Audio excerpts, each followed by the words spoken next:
I just made my thing that I was going to outwork everyone else and have a higher pain tolerance, like a Prefontaine kind of mindset. So when I graduated college, I just went and did a solo 100-mile run in my backyard, basically. I did a 10-mile loop 10 times. That was like by far the hardest thing I'd ever done. I said, I'm never freaking doing that again. And then a week later, I'm finding the next race. I couldn't quite push myself to go corporate just because I knew it would kill my soul. And I know what that kind of trajectory looks like, nothing wrong with that, but I would rather make less money and coach high schoolers in cross country. I don't think long distance running, we were talking about health and longevity this morning, I actually don't think it's the healthiest thing at all. I think taking anything to its performance conclusion is going to come at health trade-offs.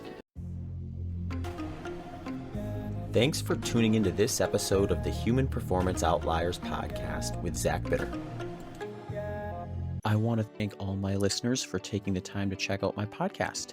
As a way to thank you, I am raffling off a free 30-minute consultation for anyone who shares an episode or leaves a review on your preferred platform.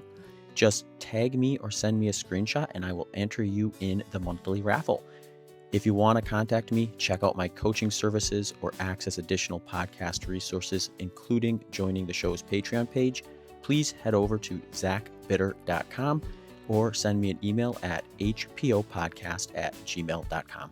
A big thanks to Element Electrolytes, Delta G Ketones, ProBio ProBlend, and Training Peaks for being annual partners of the HPO podcast. Discounts include 20% off Training Peaks Premium and can be accessed with promo code HPOPOD at trainingpeaks.com/HPO podcast. 20% off ProBio ProBlend can be accessed at probionutrition.com/endurance or with promo code endurance. 20% off Delta G Ketones at deltagketones.com with promo code BITTER20 and a free sample pack with purchase at drinklmnt.com/HPO. All links and promo code discounts can be found in the show notes. All right. Do you consider yourself to be like a tech savvy guy? I would probably be considered tech savvy enough for my age range to the average person my age, but anyone who's actually tech savvy would probably say I know just enough to be dangerous. This stuff right here looks like a rocket ship Yeah. panel to me. I had a lot of help with this one. Jeremy Miller helped me pick out the stuff and figure out how to set it up. And then nowadays I feel like it's just get on YouTube and Ask ChatGPT. Yeah, exactly. Yeah. Here's a picture of this. I'm trying to do this. Right. What do I do? Yeah.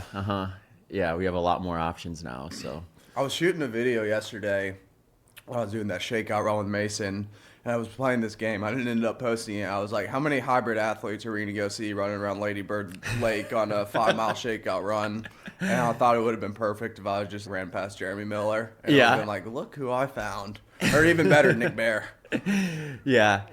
Yeah, there's definitely a lot of traction down at Town Lake or Lady Bird Lake on the weekends. So we got the full history lesson on Town Lake during the run. Yeah, I know. We got 22 miles in this morning. This is a perfect run/podcast weekend for both of us. Great way to start it too, and hopefully we didn't use up all our conversation stuff. I was about to say, for the listeners, we've already been talking for 3.5 hours, so I wonder what else there is to cover, but I'm sure there's plenty. I can talk to you all day. But yeah, let's jump into it though. I think just for the listeners too, maybe we jump in kind of your background a little bit so they have an idea of who you are and what you're up to. And you've got some interesting stuff from your past that kind of makes you relevant in the running world and a resource of sorts too. So what got you into running, I guess, is the first question, right? Yeah, I'll give you the Cliff Notes version of my story, but originally what got me into running is I played all the ball sports growing up, football, basketball, did lacrosse, not baseball, and I wanted to not play football sophomore year of high school. I played freshman year, and my mom was like, what are you going to do? I said, I'm just going to train for basketball. She said, no, you're not. You're going to do something else after school, and we would play backgammon. I don't know if you're familiar. It's a board game. You roll dice and try and win. And we would always bet. And it's funny. My mom instilled gambling in me. But I was down to the house with a ton of debt and chores is what my payment was. I was like, okay, I'll go to the mall with you, Mom, if I lose this game. And then it came to a point where I was all or nothing. And so I was either going to run cross country or be forgiven for all my chores. I ended up losing and held my word. And so I went out for cross country instead of just training for basketball. And I figured if I'm going to be here, I might as well not waste my time. I didn't have any prior running experience, and I quickly learned as a 14-year-old, like in this sport, the harder you work, the more consistent you are, the better you're going to be. And I'm like, wait a minute.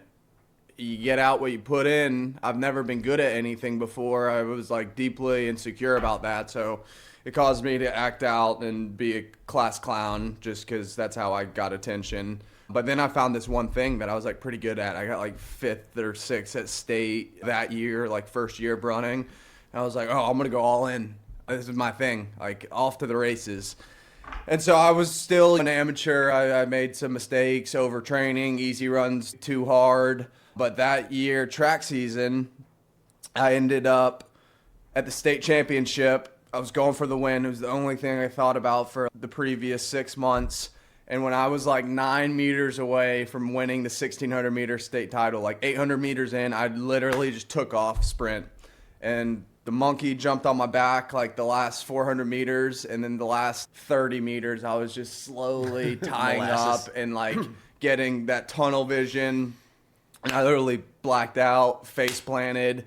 The guy in second ran past me, won the state championship. I crawled across the line and got second. I think I ran 4:26. It would have been like 4:17 with a 2 flat final 800. But I was devastated, like very devastated. And then came back the next day and got runner up in the 800 as well. Ran 1:57 or something. And that was like the worst day of my life to that point that I thought, but it ended up being the best thing for my career because the next 364 days I was just out of bed, no lack of motivation, locked in, trained incredibly hard. Of course, had plenty of obstacles to overcome, but I had an amazing coach who bought into me, had other successful athletes, and I just made my thing that I was going to outwork everyone else and have a higher pain tolerance, like a Prefontaine kind of mindset. And then, of course, got to the national level and got smoked. So I was like pretty good high school runner, couple state championships, 4:19 mile. We were talking about the 800, and I can't remember exactly what we were saying, but like the incremental improvements. Mm-hmm. Something that was interesting about my college career was I ran 150 in high school. And so over the course of 5 years, I really only got 2 seconds faster in the 8. But my mile time, I cut 17 seconds off of. But anyways, I applied to 2 schools, University of Georgia and University of Mississippi. Ole Miss was my backup school. You put your name on the application, you get in. And I really wanted to run at Georgia my whole life. And the coach of the program wasn't going to give me any scholarship, and I couldn't get into the school academically. And the Ole Miss coach had given me a spot, but he wanted an answer by the end of the week because they were filling up their recruiting class. And so I tried to put some pressure on the Georgia coach, and I said, hey, I got this offer. Can we work anything out? And he said, you should go with the Ole Miss offer. And that was pretty devastating. I didn't know anything about college running. I didn't know anything about the program. I'd never been on campus, but I was like, screw it, let's do that. I'll be on the track team and join a fraternity. It'll be a good time. First day of practice, learned you can't be in a fraternity and be on the Ole Miss track team. And this Irish guy who mentored me took me under his wing. He said, look, anyone can go down the street and join one of these fraternities. Not a lot of people can be on the best middle distance program in the country, and a lot of people would kill for that. So just give it a semester and see what happens. So I got placed on this world-class team. Craig Engels was on the team. He got 4th at the Olympic trials that summer in the 1,500 and 800. He's notorious for getting 4th at the Olympic trials. He's done it like 5 times. Yeah. No shade to you, Craig, if you're listening. And then just had this like meteoric rise. I went from walk-on to basically full ride. And it was just from like my environment. Like I went from like 40 miles a week to 70. And my body was able to handle it. So the freshman year went amazing. Had some success. I don't need to go toot my own horn on all that stuff. But then had struggled for 2 more years, had an awesome college career, found my groove again senior year, broke 4 in the mile. And then I was kind of like semi-elite, wasn't having any brands knocking on my door out of college. And I was honestly like a bit tired of running around in circles on a track and giving it everything that I had. Like, I got everything that I wanted out of it. But I had listened to you on Rogan, and I was always interested in ultras and triathlons, and I read Goggins' book like everyone else. And so when I graduated college, I just went and did a solo 100-mile run in my backyard, basically. I did a 10-mile loop 10 times. That was like by far the hardest thing I'd ever done. My knees felt like there were ice picks in them the entire last 30 miles. I don't know. I wanted to hear from you what breaks down for you in your long distance races, because Mason, the other guy we were running with, he did, I think it was Brazos Bend 100, some local 100 in Texas, and he was like, yeah, it was never hard at any point for me. I just had stomach issues. And I was like, I've never done a 50-miler or 100-miler where my legs were not in excruciating pain, and it was like a roller coaster of lows and highs. But I did that 100. And of course, I finished it. I said, I'm never freaking doing that again. And then a week later, I'm finding the next race. And then I went down the Ironman rabbit hole, did one in Waco, Texas. That wasn't a very good experience. I didn't love the bike, but I checked it off the bucket list. Got that Kona qualifier, but I ended up not going because I was like, I'm not going to spend 15 grand to ride bikes around a volcano. I'm not a pro. And then I wanted to check Ultraman off the bucket list. Like, I got a bucket list with all this ultra stuff, and it seems to never end and always get stuff added onto it. But I did both of those, then sold my bike and my wetsuit, and then I started coaching in a high school for a career. So I graduated college, did those ultras, and I was unemployed. And then I had to get a big boy job, and I got married, and I couldn't quite push myself to go corporate just because I knew it would kill my soul. And I know what that kind of trajectory looks like. Nothing wrong with that, but I would rather make less money and coach high schoolers in cross country. I ended up working as a groundskeeper because the coaches need positions in the school. I got the head coach cross country job at the same school that I went to, a private school in Atlanta called Love It.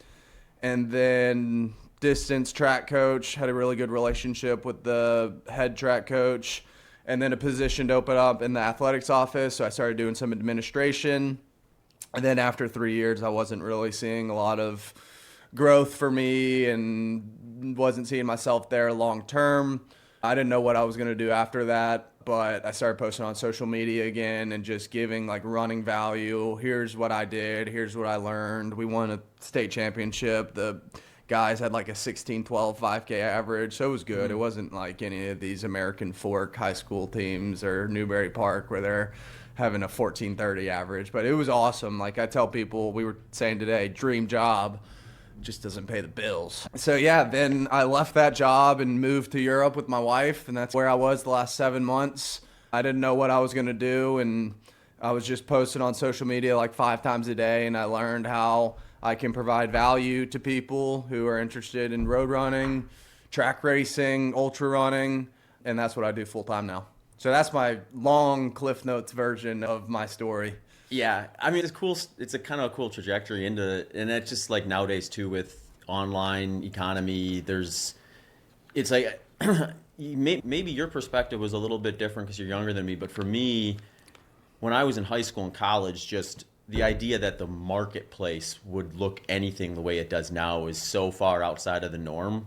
It would have never dawned on me that I could someday be like building a brand, like a media essentially brand, is it basically what podcasting and online social media stuff is. So did you start seeing that stuff like when you were in college as, oh, maybe there's some opportunities outside of just more in-person coaching or a professional athlete, I guess? When did you start thinking, okay, this is a possibility to get into this stuff? It's good you mentioned that because I completely left out a big part of the story. Is like when I was in college, I did start a brand called WesFly Athletics that was a YouTube channel. And I basically documented the life of a college runner. And I wasn't the first guy on YouTube to make a video, but I was like one of the first people to have this like vlog, personal brand, Instagram kind of thing. So I had the foundation for that already in place. But then when I was working in the high school, there's a policy. So for 3 years, I basically fell off the cliff of the side of the earth. And then I came back on, and I was like, hey, I haven't been able to post for the last 3 years, but I've learned a lot, so I'm going to share it with you. But yeah, I am a generation where I think there's opportunity. I understand there's opportunity for 19-year-olds to make multiple millions of dollars a year through their cell phone.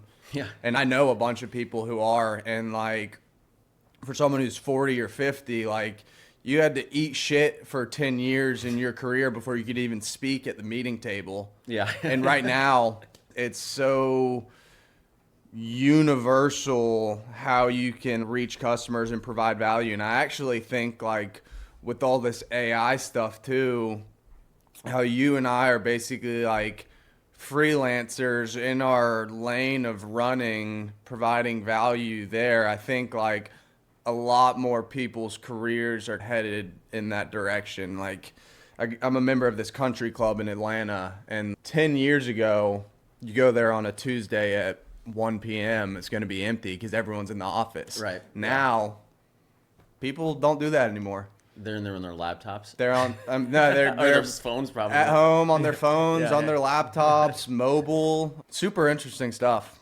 Yeah. Yeah, it's a different world. When you were coaching high school, you had some pretty successful teams, didn't you?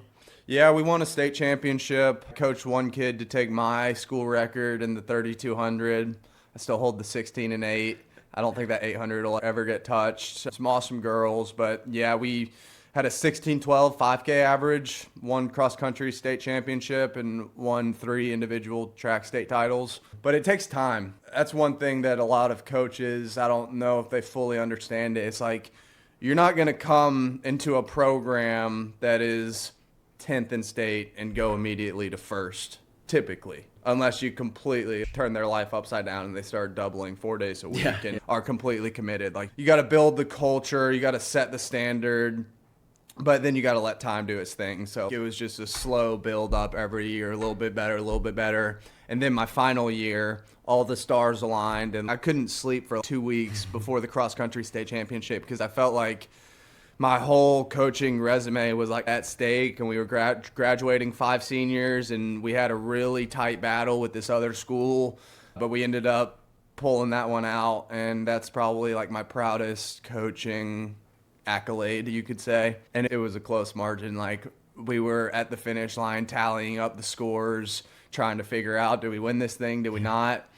And then yeah, it was, the tears started flowing. It was awesome. Did that experience was that what's kind of spurred in your mind, I want to like coach online and stuff too, and build a coaching brand outside of just in-person stuff?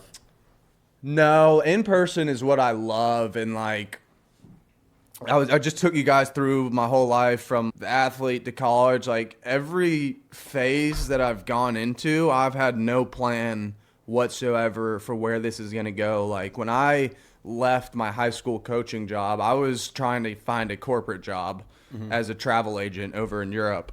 But I just posted a video online, and the first one I posted went viral, and then I saw the opportunity there. I forgot what was your original question? Oh, what got you into kind of coaching? Yeah. Is that just based on online? No, stuff, what made me fall in love with coaching is I was volunteer assistant coaching at the school that I ended up working for, and it's the kids that like don't really have their friend group. They don't know their place in this world or this school. They don't have a lot of confidence. They're maybe spending a little bit too much time on the video games or the short form Instagram reels, and just like building that confidence in them that they take into like the other areas of their life is like what I really love doing. Like performance is cool and I love competition, but I care more about the one-on-one relationship and like, how can I make this person better and how can I give them a better experience? And the biggest issue with athletes that I've coached is like the biggest obstacle, the first and biggest obstacle to overcome is most people are not like you and I where we're like, yeah, we're going to go set a record. Of course we are, and have that kind of confidence. They don't even see themselves as someone who can be a contributor on the team. That's the reality of the majority of most of these kids. And then the gears start turning in their head and you build their confidence. And they're like, oh, I might be able to score and be a contributing member of this team. And then they get older and the other seniors graduate. And then they're like, okay, I might be able to actually lead this team and show the younger guys how it's done and to avoid the mistakes that I made. And then that just snowballs. So it's more so the personal development. And I've always been into like the self-help kind of stuff. Big Tony Robbins guy growing up. Yeah. And running is just, there's so many lessons in running. And I think it's all just like a disguise for like life. Mm-hmm. And yeah. Yeah, the same scaffolding can be applied to just about anything. Yeah. And it's funny like what people learn that scaffolding from. And it sounds like with you, it was like you came at the right time. It's what you needed. And then it gave you the right signals at the right time to keep pursuing it. And then by the time you were ready, you were invested, you were all in. And yeah. And then you also learn, I'm using the stuff that I learned through running and track, like the hard lessons of delayed gratification and like staying consistent, and like you will be rewarded eventually for the work that you're doing. It's not completely being done in vain. I'm applying that into coaching, into professional world, into business. How did you get into coaching? Yeah, I got coaching not too different from your experience. I grew up running, so I knew it was something I wanted to be doing, ran in college, and then college is really where I started taking running seriously, where I started like looking, okay, my peers are doing this, therefore I need to be doing this too, versus just doing what the coach told me to do and thinking, okay, this is fun, I like this, but not really diving into the world of running, so to speak. So in college, I learned a ton. Like I learned so much in college in terms of, like you can actually be a fan of this sport. It's not just like this activity you do. And then like my teammates too, it's like I talked to them and they'd be like, oh yeah, we were running like 60-mile weeks in high school. I'm like, I don't think I ever ran more than 30 miles a week in high school. And only 1 year did I get anywhere near what would be considered like training year round. So all of college was basically me learning that I wanted to do that for the rest of my life. That wasn't going to be just this temporary stopping point. And then once the team and the competition wasn't there, running was what you want to do for the rest of your life? Yeah, but at that point, like I had no professional aspirations. Like I wasn't good enough. There was no clear sign that would be something that would be available to me. And at this point, like we're talking like 2005 to 2008. So the internet is just getting its legs for the most part. Social media barely exists. We have Facebook, MySpace, and there was no such thing as an influencer in its traditional form or building an online brand really. I went into teaching. And with that came coaching track and cross country. Like when I was student teaching, I had some volunteer spots. And then when I started teaching full time, I had some full-time coaching spots with that. And that really kind of got me interested in that side of things, where you get that first experience where you're at a meet and it's, all those cool emotions that you have when you run a good race and you see your teammates do well. You get that as a coach too. And you sometimes get a 10x because there's you can see a ton of different people running versus just yourself or a couple of teammates.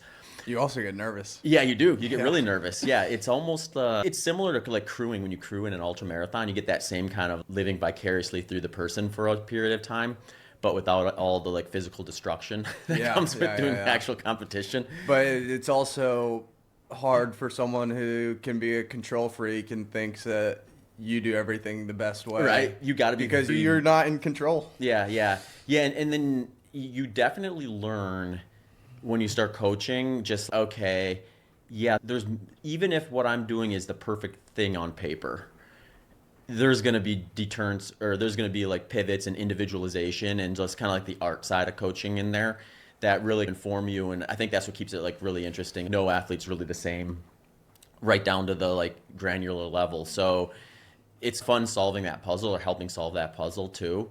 But really what got me into coaching the way I'm doing it now is when I started running ultra marathons, I was still teaching, and I started having some success where the sport was very much growing, and people had this, within the sport, had this big thirst for like, how do we do this? There's really not a template. There's really not, I can't go on and get like the Jack Daniels like formula like in ultra running. So people would just reach out to me like, hey, do you coach anybody? Can you coach me? So I ended up having enough of that occur that I was like, well, I might as well put up a website and make this like more formal. So my last year of teaching, I think I had like maybe a 15-person roster that I was coaching one-on-one.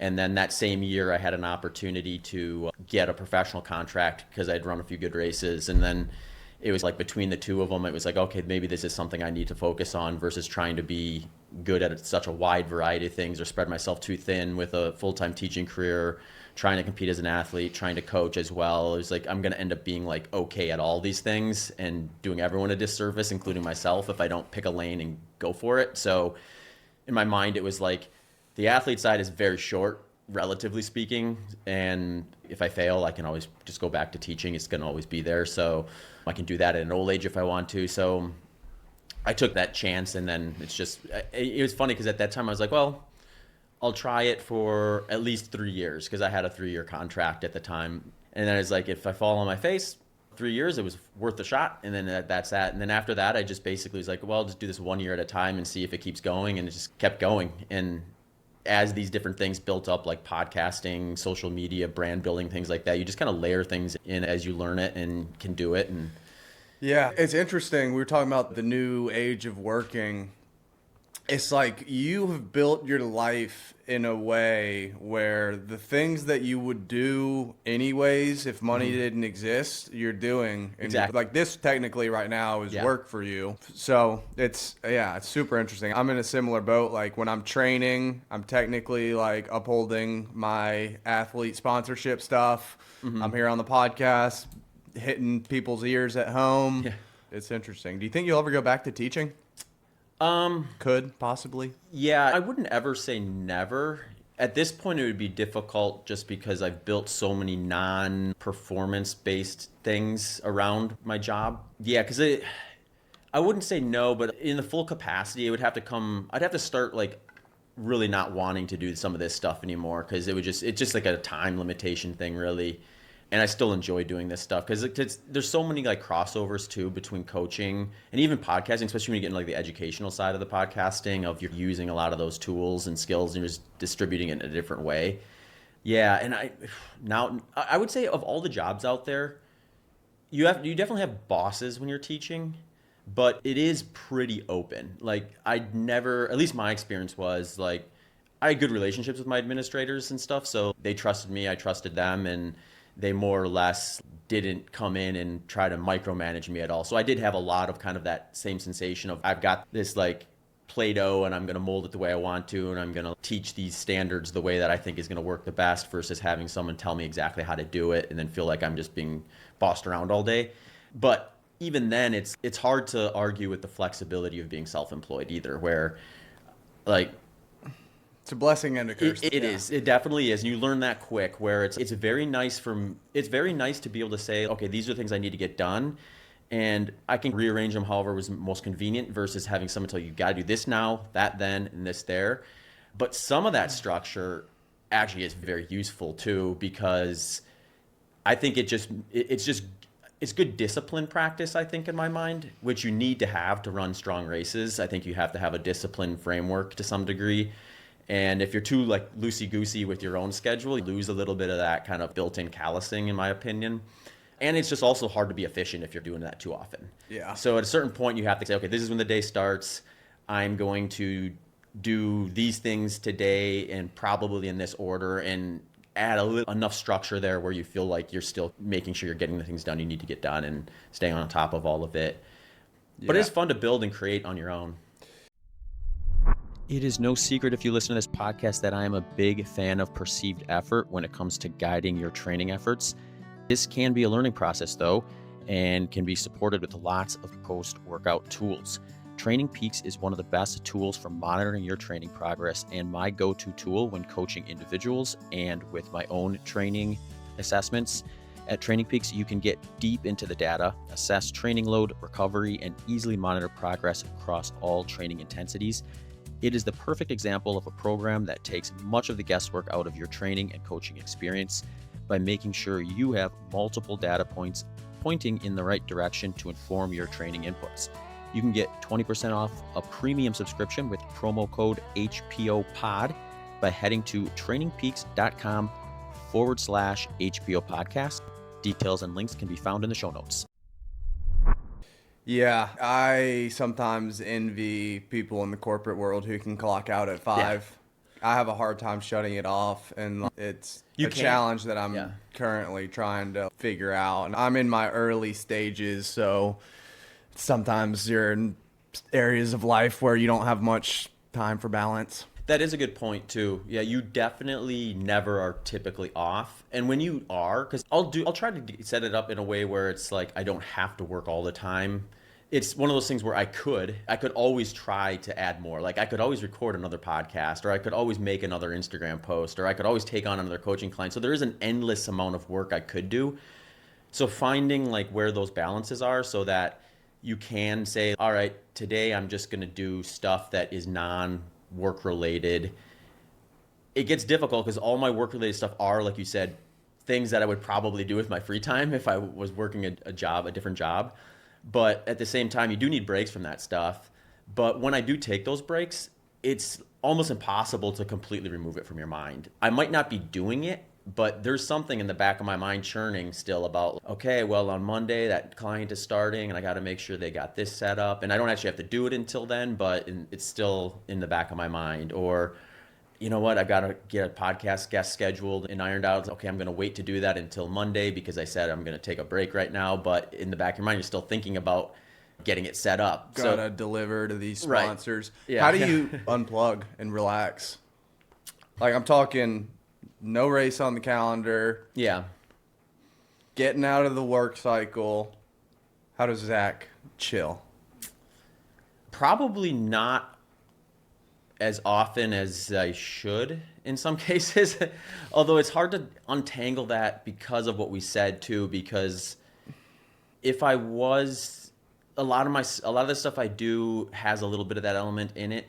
I do disconnect though. Like I'm a huge Green Bay Packers football fan. There we go. So that's what I was looking for. Yeah. Okay. Yeah. This is like totally different from running too. And it's funny because like when I was a kid, I followed all the sports, like all the pro sports. Like I had a team, cheered for them, and you'd go from season to season.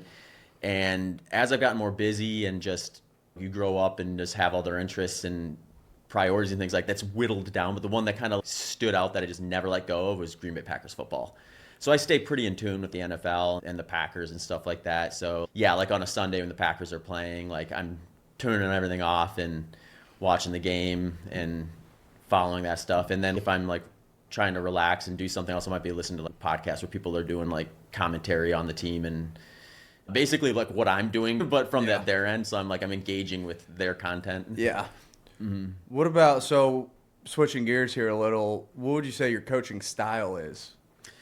My coaching style is like very much looking at it through the lens of, I think there's like really important components, like core components that are going to be fairly universal.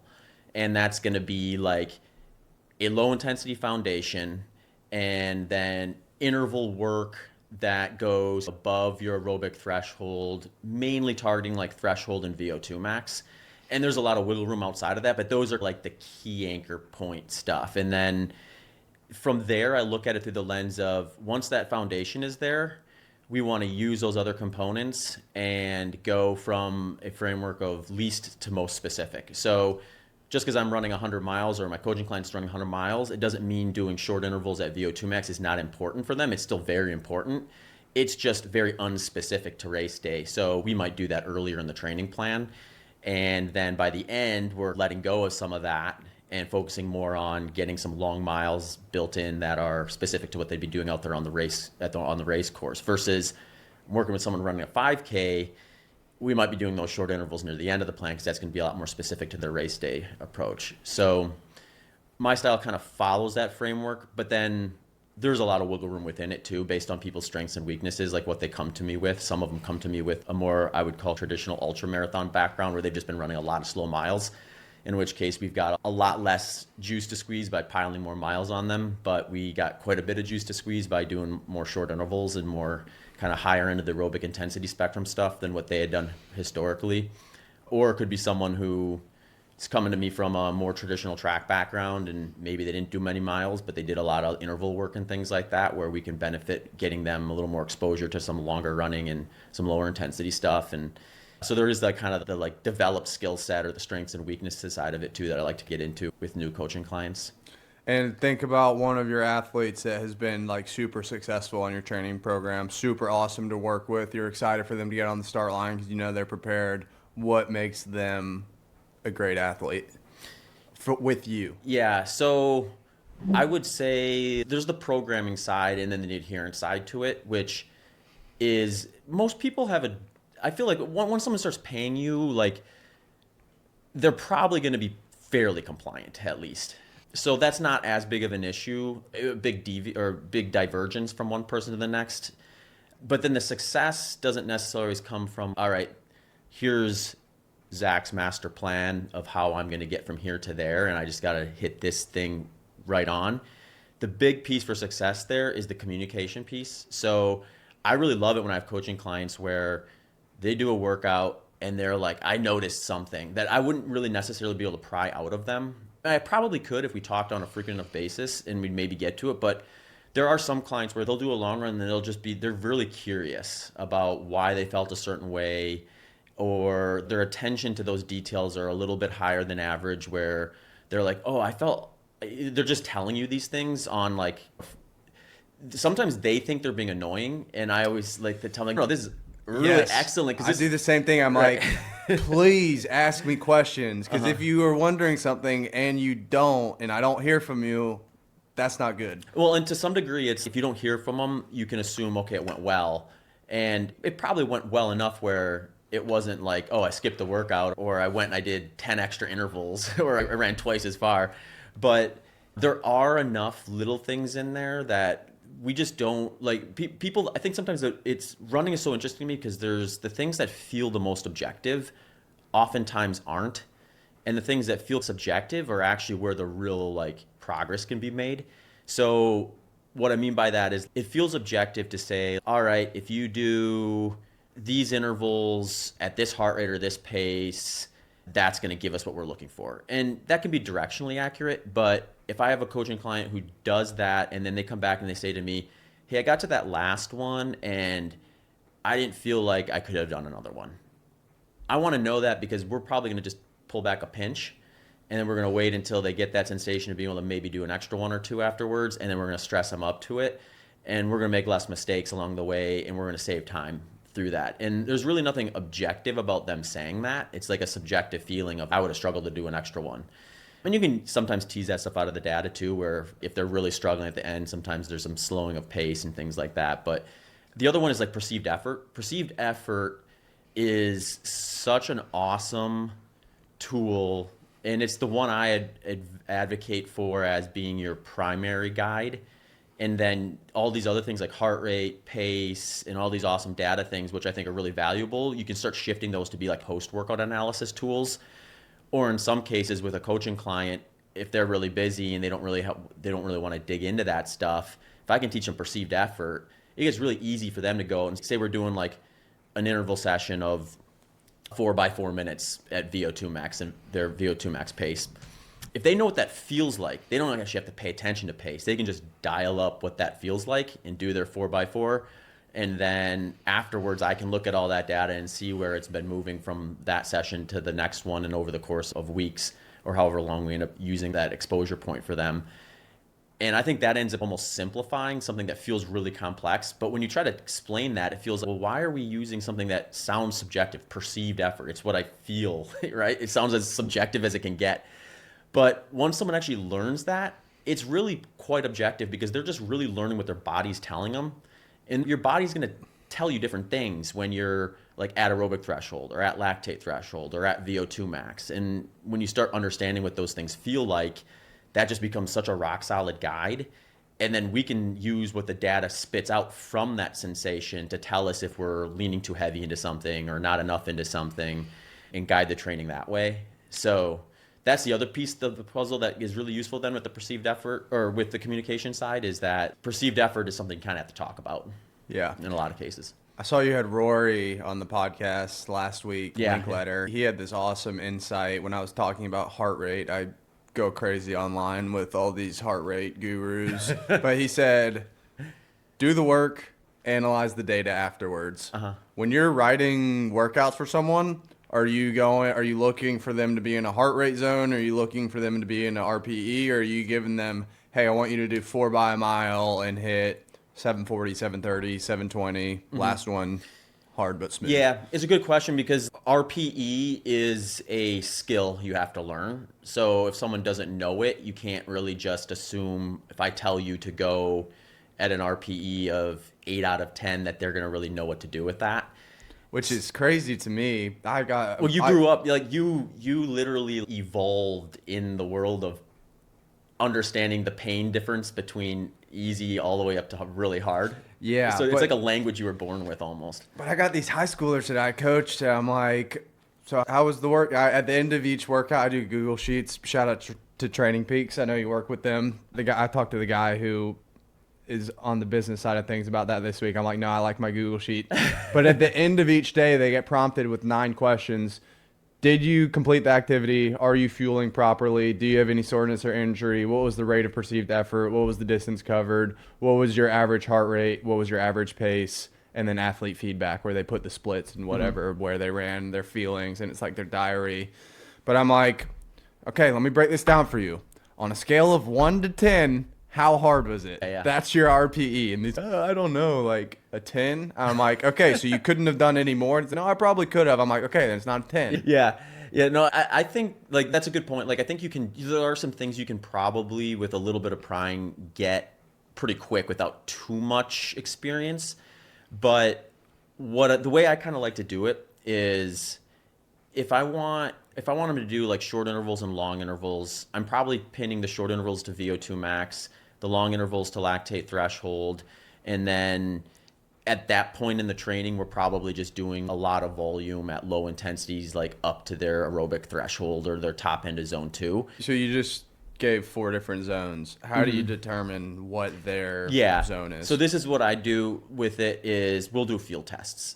And the field tests are going to give us an idea of what they should be targeting during those different things. What's an example of a field test? So I'll have them do a 12-minute Cooper test for their VO2 max to give us a pace that they can start with. And then I'll have them do a 30-minute like Joel Friel running lactate threshold field test. And that will inform us of how we should structure their long intervals. What do those look like? I don't know what either. It's basically just like a 12-minute time trial and a 30-minute time trial. Okay. But we want to try to remove it from like race day, because if it's race day, then we probably have to, certainly for lactate threshold, we have to stretch out beyond 30 minutes. Some of them come with that data though. Like I'll have some coaching clients where it's, I just did this race and it took me roughly 60 minutes to finish it. And a lot of times if they were giving that a good hard effort, we can use that and just inform us with races and stuff like that too. And you putting that through a calculator? Yeah, and that's going to spit out some of the zones. But realistically, the way I like to use it is, assuming we're not like going from like wildly different environments where it's, I did the test on this track and now I'm going to go and run in the mountains. Yeah. That's like, we can do that, but we're going to really need perceived effort at that point. But what I do there is we have this preliminary data that kind of informs of where you're at right now. And pace can be a valuable guide and an easy guide because it's really easy to look at your watch and see what pace you're going. But it's a moving target because as you improve, that same workout will feel the same, but you'll be going faster. So I look at intensity as fixed, pace as a moving target, and as soon as I can move you away from having to use a moving target to a fixed target, I think it's just going to get more simple because then I can start looking at time, which is another fixed target, and intensity and how they engage with one another and how we're distributing all of it. So we use those field tests to get some paces that they can use as a guide. But as they start doing the short intervals, they're now learning what it feels like to do an interval session at short interval intensity or a long interval session at like lactate threshold intensity. And once they start feeling comfortable with what that feels like, I start telling them, look, once you start noticing that it's feeling easier, that's our sign to start to improve the pace or move the pace down a little bit. And I'm always fact checking that also with the data too, because I can usually see it, right? Especially with a little bit less so with short intervals, but with long intervals, once they've had 3 or 4 sessions of that, if I'm looking at their spread on Training Peaks and looking at, all right, here's this block of long intervals that you did originally. Here's the heart rate. Even though I don't think the heart rate in live form is really going to inform them that much, it can inform us post-run, where if it's like that first set of intervals, you're like hovering around this spot, whether it's accurate or not is irrelevant. As long as it's like as long as it's not like an inaccurate reading because your watch just simply didn't pick up your heart rate, it's just like it's capturing the the progression up to where we're trying to get to, and then that's averaging it low or something like that. I can usually tell, all right, by this 4th week, you've got that same interval session at the same pace, and now your heart rate on average during those intervals is 5 beats per minute lower. That's probably a sign we need to push the pace down a little bit, bring that heart rate back to the intensity that you were at before. And usually by then we've got like multiple different things pointing in the same direction. They notice the perceived effort feels a little easier. Those intervals are relaxing a little bit. I'm noticing the heart rate data start to shift. The pace has been fixed. So then we just adjust that moving target pace one to recalibrate the intensity on those. How often do you think you and your athletes should do all-out efforts in training? That's a good question. I like what Steve Magnus says about this, because you shouldn't do that too frequently, because by doing so, you're probably stealing from tomorrow, in the way where if I had someone go all out in a workout on Tuesday, they're probably not doing a quality session again until for at least multiple days, if not a full week. Yeah. So then it's like, how much work did we get done in that one session versus what we could have got done in 2 sessions where we went a little bit less aggressive? And almost every time I'm going to get more total volume spent at the goal intensity by distributing it into 2 sessions in that same time frame, but less aggressive. With that said, on race day, you're not trying to cross the finish line feeling like you got 1 or 2 reps left in the tank, right? Yeah. You're trying to cross the finish line feeling like you gassed that tank empty.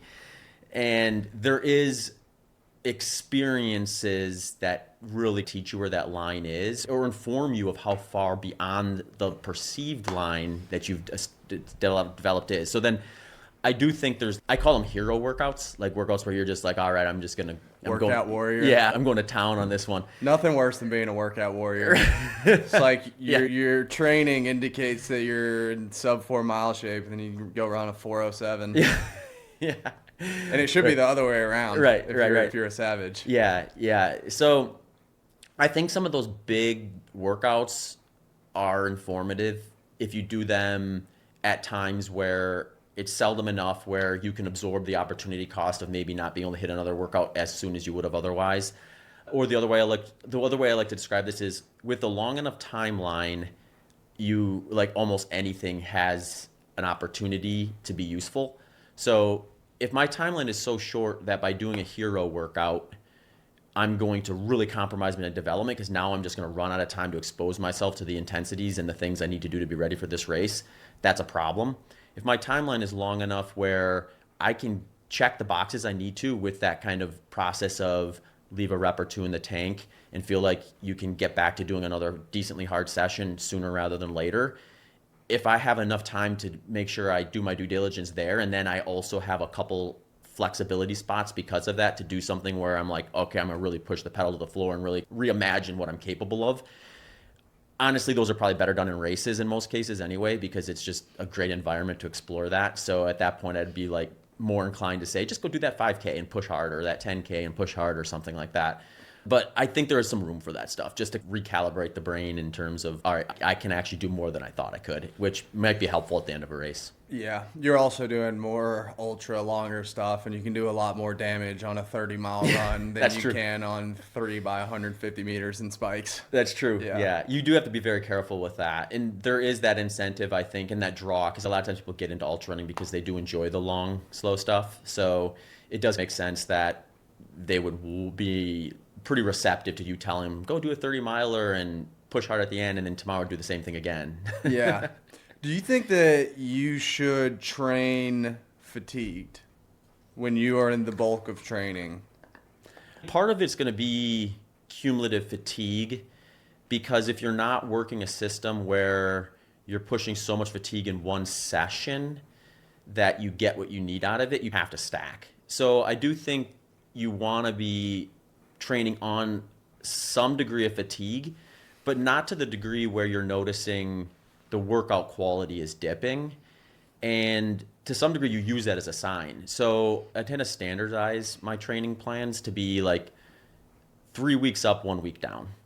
And the idea there is that we overstress you for those up to that third week. And then all of a sudden you're hitting that point where your body's, hey, if these adaptations are going to occur, we need to back off a little bit. You do the deload week, and then you can keep doing that and micro stress your way up.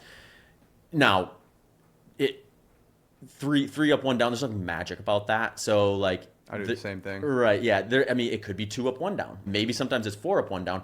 Or maybe it's 3 up and half down, and that's just what it took because the individual. So what I'm usually looking for within that framework is, are we getting to a point where your workout quality is now starting to say we're heading in the wrong direction? And once we get that signal, it's okay, it's time to back off and let that catch up.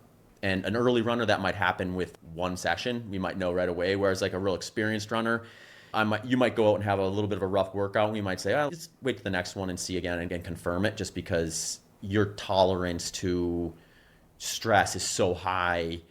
It's hard to really rely on one data point to really inform if you've gone too far or not. Yeah.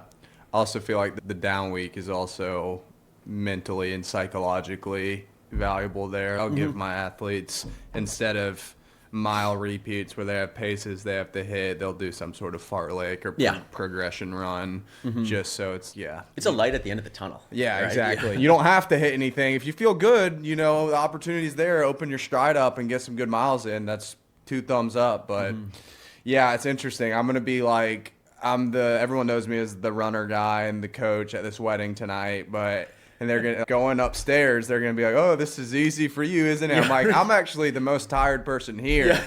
And I can't stand for another second because I did 22 miles this morning with this freaking animal. It's like, why is he falling asleep at 9 o'clock on the table with loud music in his ears? Thought he was supposed to be fit. Yeah, that is what you described, I think, is just like the marathoner's experience, right? If they're fresh, if they feel good, that means it's time to hammer. Yeah. And it's time to put work in. And then you're always like in that state of, all right, I felt good, and I felt good just long enough to get that good workout in, and now I don't feel good anymore, and I have to wait till I feel good again. So as soon as you start actually like feeling like you're actually realizing your fitness, you're putting yourself through the ringer again. Yeah, and getting out of bed in the morning sometimes is like you're limping more often than not. Yeah. It's crazy. It's interesting. I don't think long distance running, we were talking about health and longevity this morning, I actually don't think it's the healthiest thing at all. I think taking anything to its performance conclusion is going to come at health trade-offs. Yeah. And it's one of those things where it's like the path to peak performance is like this linear progression in health. And then you get to this point, like maybe around 80% of the way there, where if you just wanted to be healthy, you'd stop there. And then you would have actualized optimal health within that activity.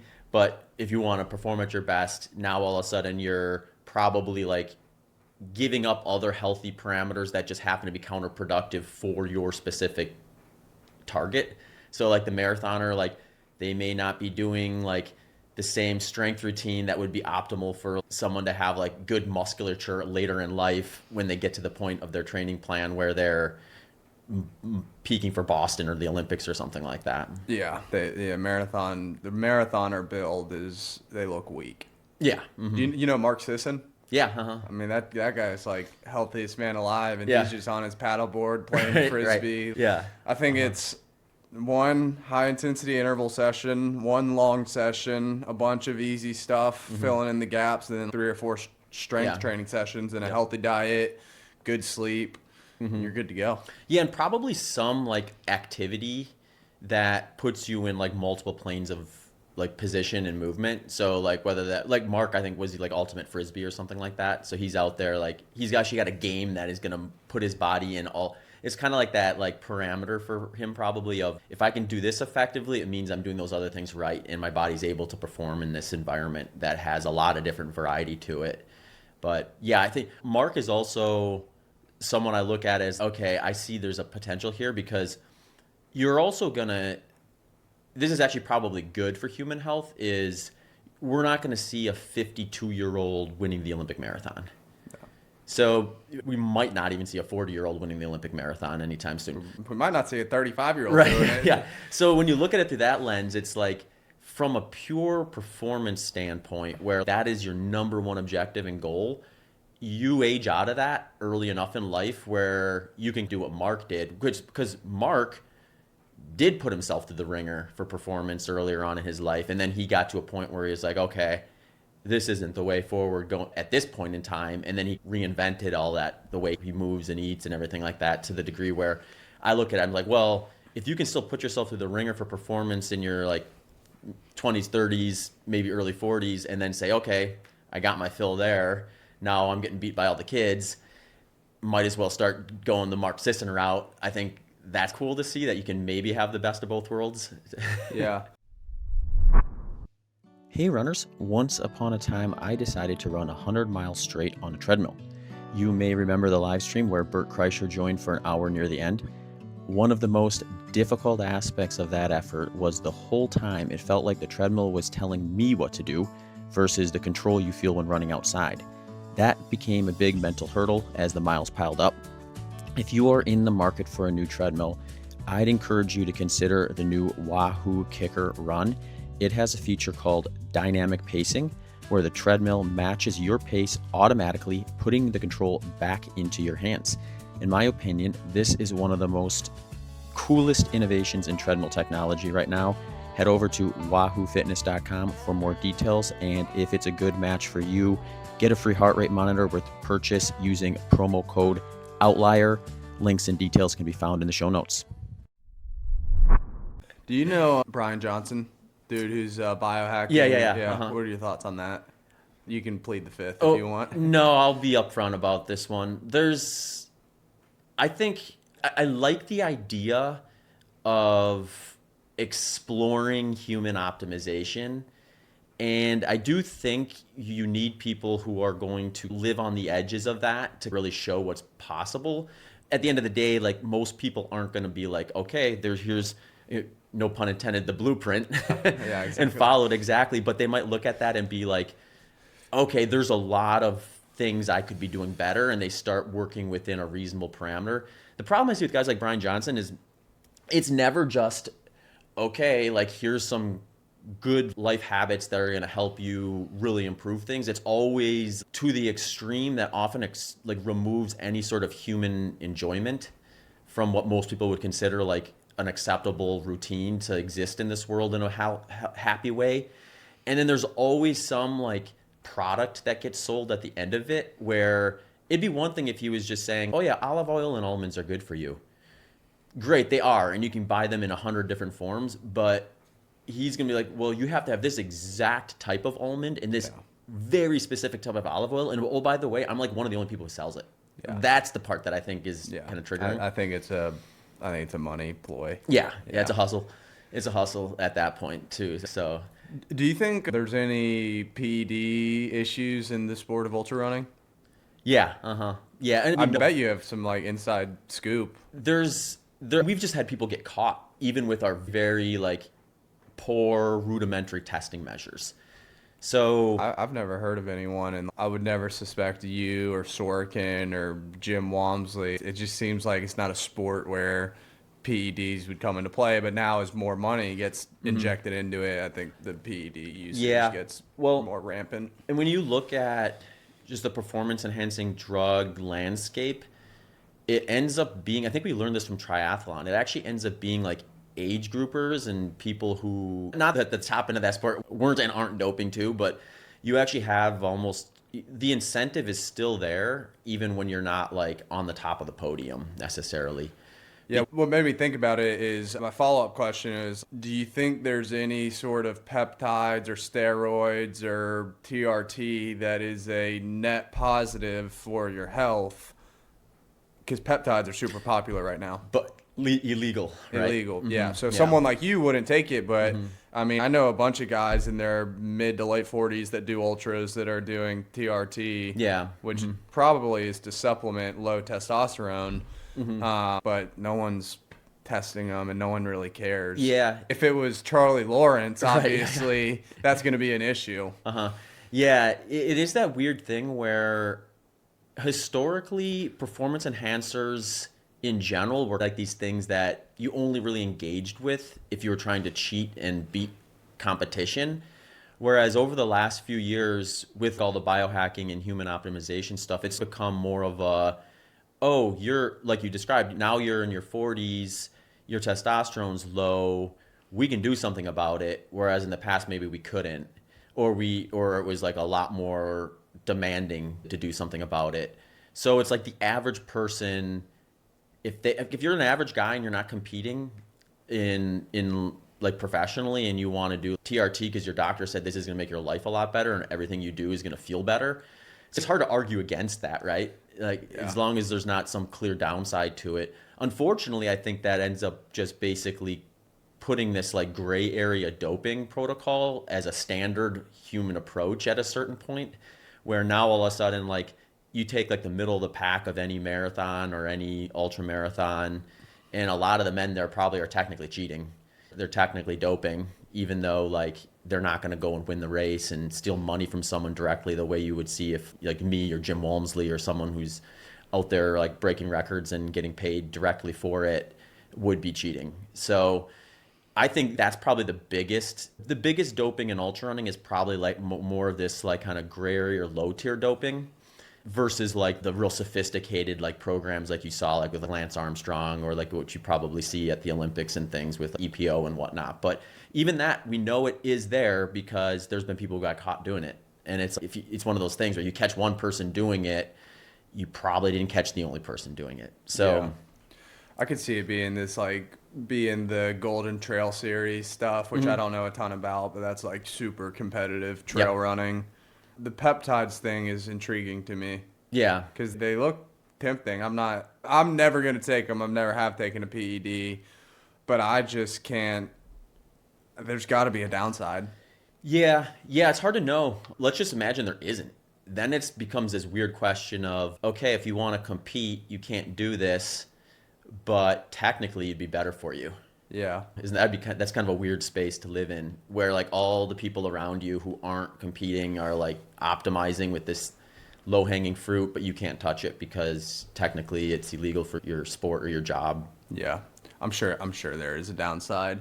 We'll get to see people openly roided up at the enhanced games. Yeah, that's true. Except now I'm seeing like people who have opted into the games, but they're saying, I'm not going to use PEDs. Yeah. I'm like, all right, then get the hell out of the league. I'm here to watch the people. I'm here to watch Fred Curley run a 39-second 400. But I think in track and field and sprinting, like the steroid use is out of control, off the charts. Yeah. If you look at the top 60 100-meter dash performances and the people who have had doping associations in their career, it's like number 61 is the first guy who's not Usain Bolt who has a clean record. Yeah, I think it's probably a lot dirtier than people think, and people still think it's probably dirty. Yeah, but then I like see someone like Cole Hawker or these people who are absolute stud track athletes, and I was like, well, if my fat stupid ass was able to run sub 4, I bet these guys can run 342. Yeah, well, and it is one of those things where you're going to have people who are genetically, and everything lines up, where I don't think the whole sport's dirty, I guess is what I'm saying. I don't think, because you see a lot of these heuristics out there where it's, if you get on an Olympic podium, you're probably doping, because if you're not, that means you beat a bunch of like highly talented, highly dedicated people who are doping. And that's a real appealing assumption because it makes sense. It makes sense, yeah. But I do think there are just real freaks out there who are going to be able to perform at a high level without doing it. And the hard part is we just don't know who that is and who it isn't. I think the mile world record holder, El Garouge, was on the sauce a little bit. But I think technology, training, all the stuff has caught up with it. So now I think a clean person could beat a dirty record. Mm-hmm. That's what the best argument I've heard for super shoes actually is that it gives you enough of an advantage where now if you had the same ability as someone maybe 10, 20 years ago who probably had a much easier path to dope, now all of a sudden I could actually get to a point where I could exceed that time even without the doping. Yeah. But yeah, so question with a lot of this stuff is like, where do you draw the line? Like, what if you get trampoline shoes with springs in them. It's like 40 millimeters in one plate is where you draw the line. Why 40? Why not 48? Why not 60? But yeah, I guess because they look so freaking goofy. They do. Have you seen any of the Puma innovation shoes? Yeah, they're wild. Yeah, you would never, like, if you would have They don't even look, they look gimmicky. They don't even look like they would be good. They look like those, like, moon shoes that they made back in the day where they were supposed to be able to get, like, extra. Yeah. Well, it's just fun. You're a kid and it's like you're walking around on a trampoline. And yeah, it's funny. I put a pair of those on at TRE and, like, just did a little jog down the hallway area. And it was, like, weird. It was like you almost felt like you were just, like, floating. Yeah, like the shoes are actually doing the walking for you and rolling you. Yeah. So it'd be interesting to see efficiency data on those versus the legal options. If it's like, what is it? Could it be like a 10% efficiency benefit? I don't know. Throw some stilts on, do a marathon in those. The way I describe these carbon shoes, I got the Sauconys on, to like the average person who's like, how do you run so much and stay healthy? Like sometimes I'm doing 3 workouts a day. I got this bro science theory that like Atlanta is all concrete that we're running on. In these shoes, it makes it feel like you're running on a trampoline. So it just reduces the impact on the joints and bones.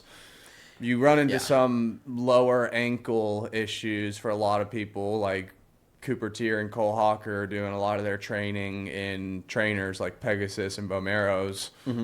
But yeah, man, I was pre-super shoe era too. I was like in college, freshman and sophomore year, we were still doing track workouts in the flats. And then junior, senior, 5th year, we got the Nike Next Percents thrown into the equation. And it's not even, they do make you faster in the actual run itself, but I think it is the ability to train harder and recover faster where the real gains are made. Yeah. Yeah, and if you can, it's like the same argument with cross training where it's, all right, the limiter for me running is the impact more so than it is the cardiovascular exposure, like stress exposure. So if I can hop on a bike or an elliptical or something like that for an extra 2 hours every week and not introduce any extra impact, but tap a little bit more into that, then I can get it. And this is almost like you can do that to some degree, but actually within the mechanic and everything that you would do specifically to running. And yeah, I think that probably makes a big difference too. Yeah.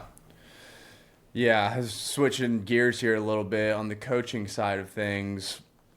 I agree the limiter is like the time on feet, but when people are starting running and we're thinking aerobically about the week they're doing or the work they're doing day to day, someone whose running life is newborn, they just started running, versus someone who's been running for 5 years is not going to be able to recover with 2 hours a day of aerobic volume the same way someone who's been doing it for 5 years is. So it's like this interesting little puzzle of like physically what can your body handle, and then internally what can your heart recover from. Because I always encourage my athletes to think about their heart like the engine of a car, and we're stressing it at the right time for certain periods of time at certain intensities, and then we're just doing the low maintenance stuff, and then at the end of the season we're going to give it 2 weeks of rest.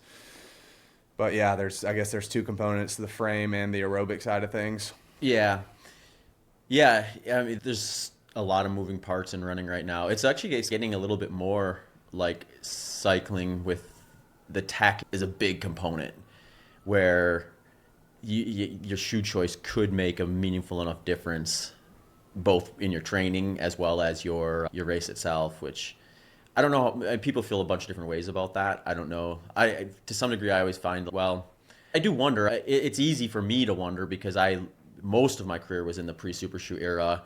My fastest 100-miler was without super shoes on. So you can always ask that question, what if I would have worn this shoe? Would I have been X number of minutes faster? And I would like to PR, don't get me wrong. And if I do PR, it's going to be in a pair of super shoes.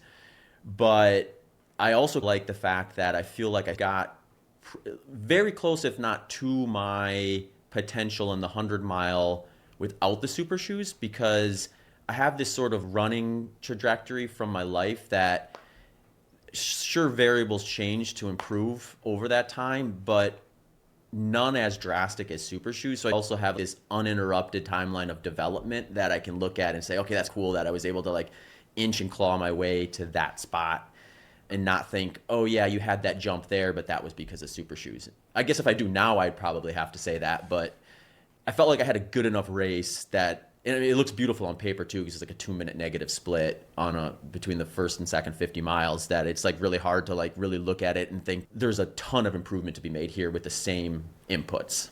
Yeah, one of those days where everything just lines up perfectly. Yeah. Ben Thomas, the coach at Virginia Tech, who coaches Cooper and Cole and some other like private contractors, independent contractors with their sponsors, he has them doing like a sub 8-minute 3K on a Monday in the middle of a training week on the Alter G. Yeah. And gets like super creative with stuff like that. And when I see that, I'm like, that is a good coach who's using critical thinking, developing his own training methods, trying new stuff, versus so many people out here are just trying to ride someone else's like Jack Daniels wave and think it's like this template and this training plan that it's like this is the answer on how to do things. But I feel like once you start to find your groove and think independently and try stuff on your own that makes sense to you that would work, is when you see a lot of the innovation and breakthroughs in the sport. Yeah, it's really cool. I think, we've got enough competitive pressure in distance running, especially at the Olympic distances, where it is one of those things where there's a lot of things that everyone's going to probably do for the most part. And then the next jump is going to be the creativity of the coach of finding that next little thing that is going to maybe give their athletes a 0.5% improvement in what they end up getting on performance. And I think it's so fun to think about just people testing those stuff out and playing around with it. And then ultimately also fun, like athlete side, picking the coach that's going to actually be able to present that sort of approach to you. Because these athletes are just, they can only do what they can do to a certain degree, and they have to be focused on just doing the workouts that are prescribed and then trusting it at the end of the day. What new training ideas are you toying around with? Or where do you think there are people maybe onto something with that? Because you've been doing this for 30 years now. Yeah. If we're talking about ultramarathon, I would say the biggest innovations have probably been in just order of operations with training inputs. And fueling.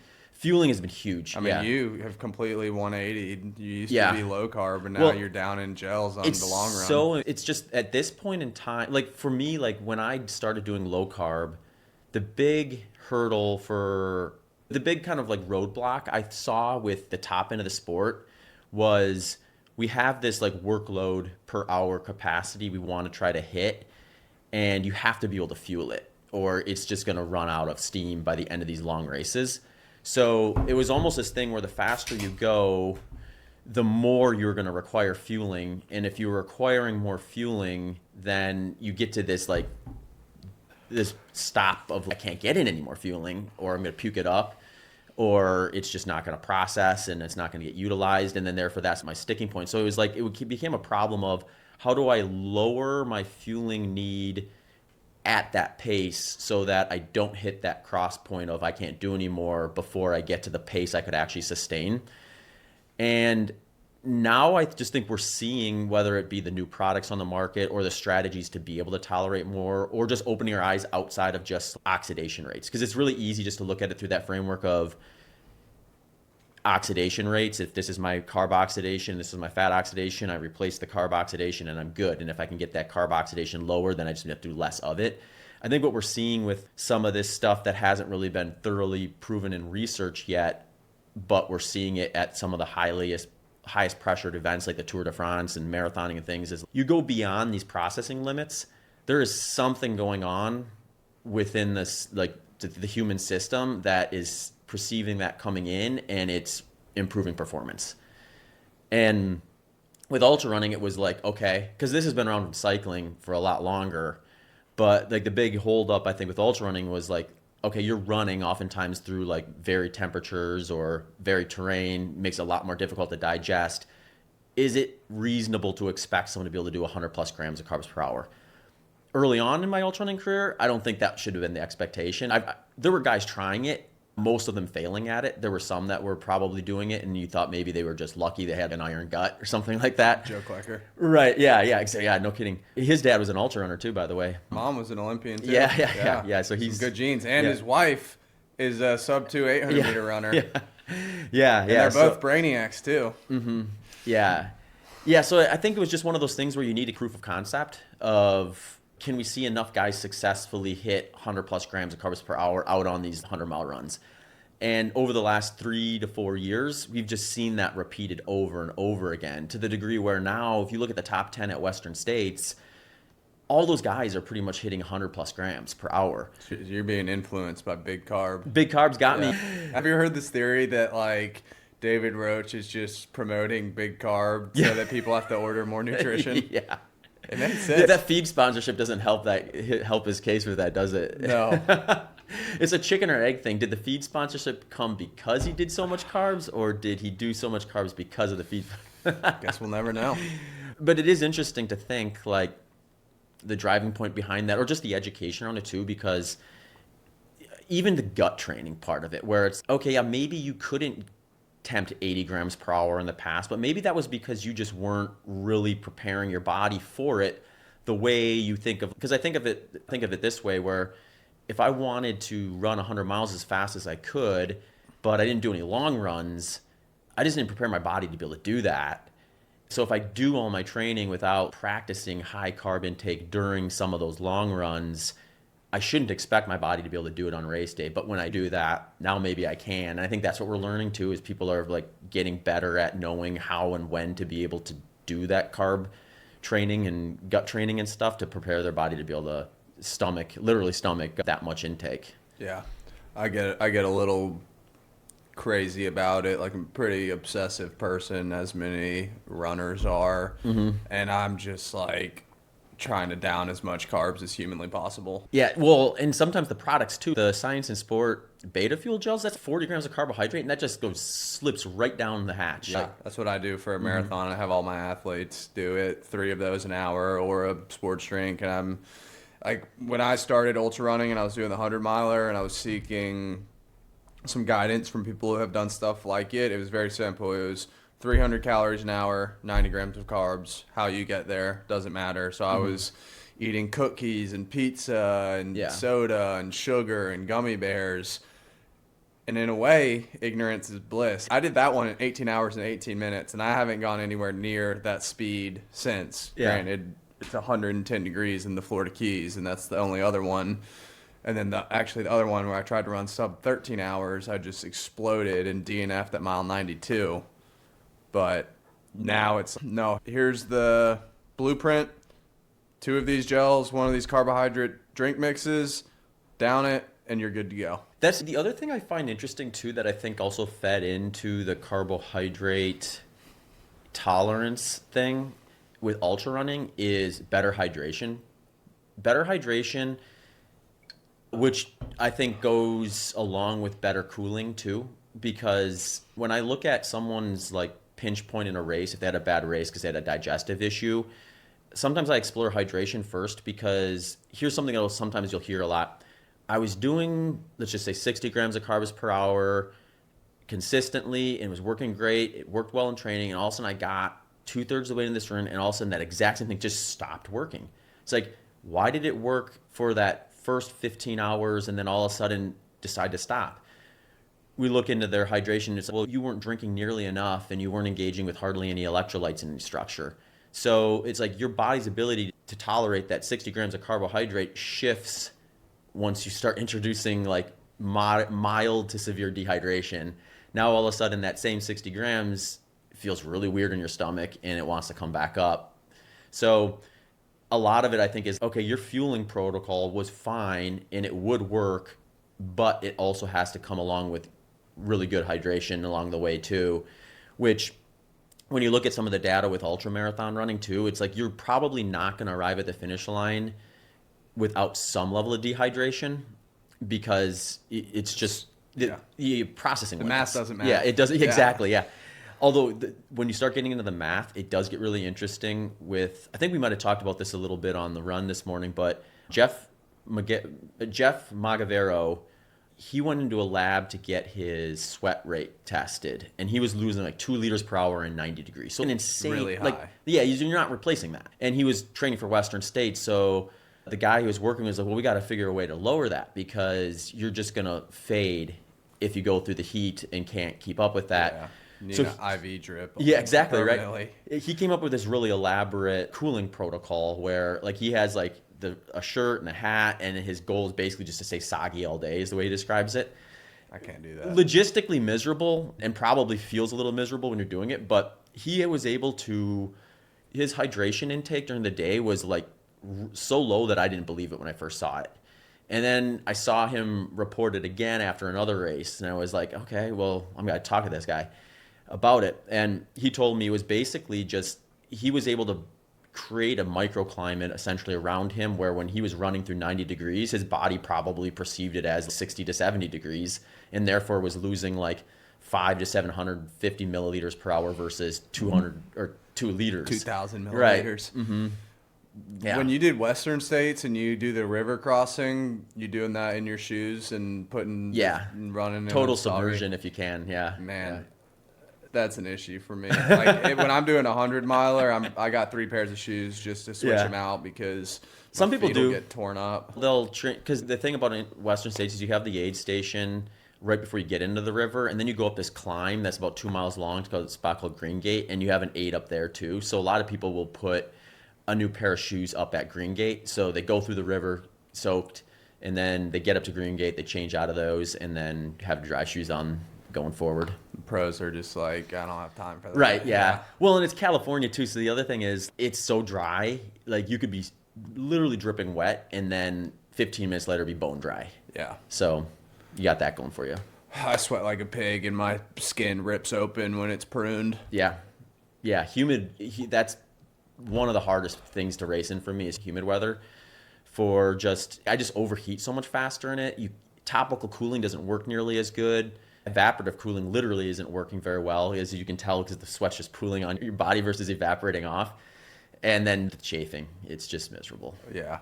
Dude, the Keys 100, you got to do it one day. It literally feels like you're like in the jungle behind a plane engine. And if I You're not doing a good job of selling it. Last year when I did it, if I would have put flip-flops and board shorts on and just walked the thing, I would have done it faster. But since I tried to win the freaking thing, I had to stop and rehydrate and regroup myself together. I did it in 29 hours. Yeah.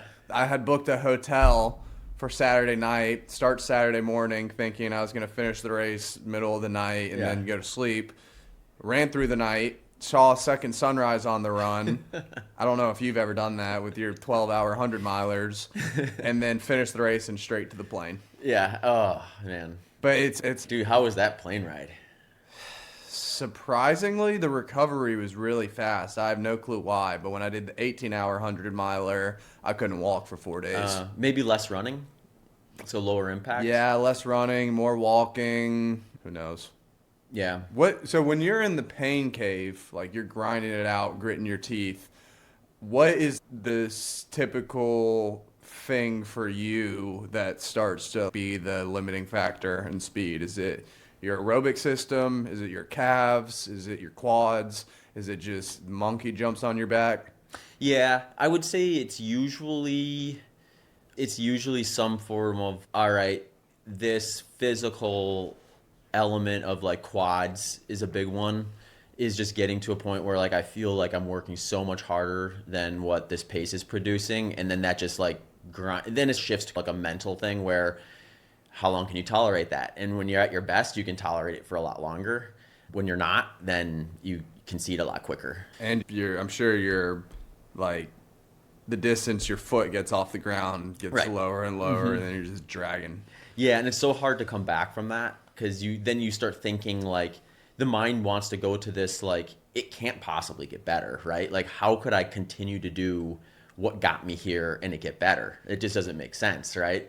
So that's a really tough hurdle to get over. And even knowing it, you still sometimes can concede to it. I've had plenty of races where like I look back on them and I'm like, yeah, maybe I gave up too early, or hindsight is like really like when you're sitting in your bed all comfortable and you're looking back on it, it's a lot easier to say that. But I do think it's part of the sport is just like being open to the idea. And I think a lot of ultra runners hate this because it's like the whole ethos of ultra running is mental toughness.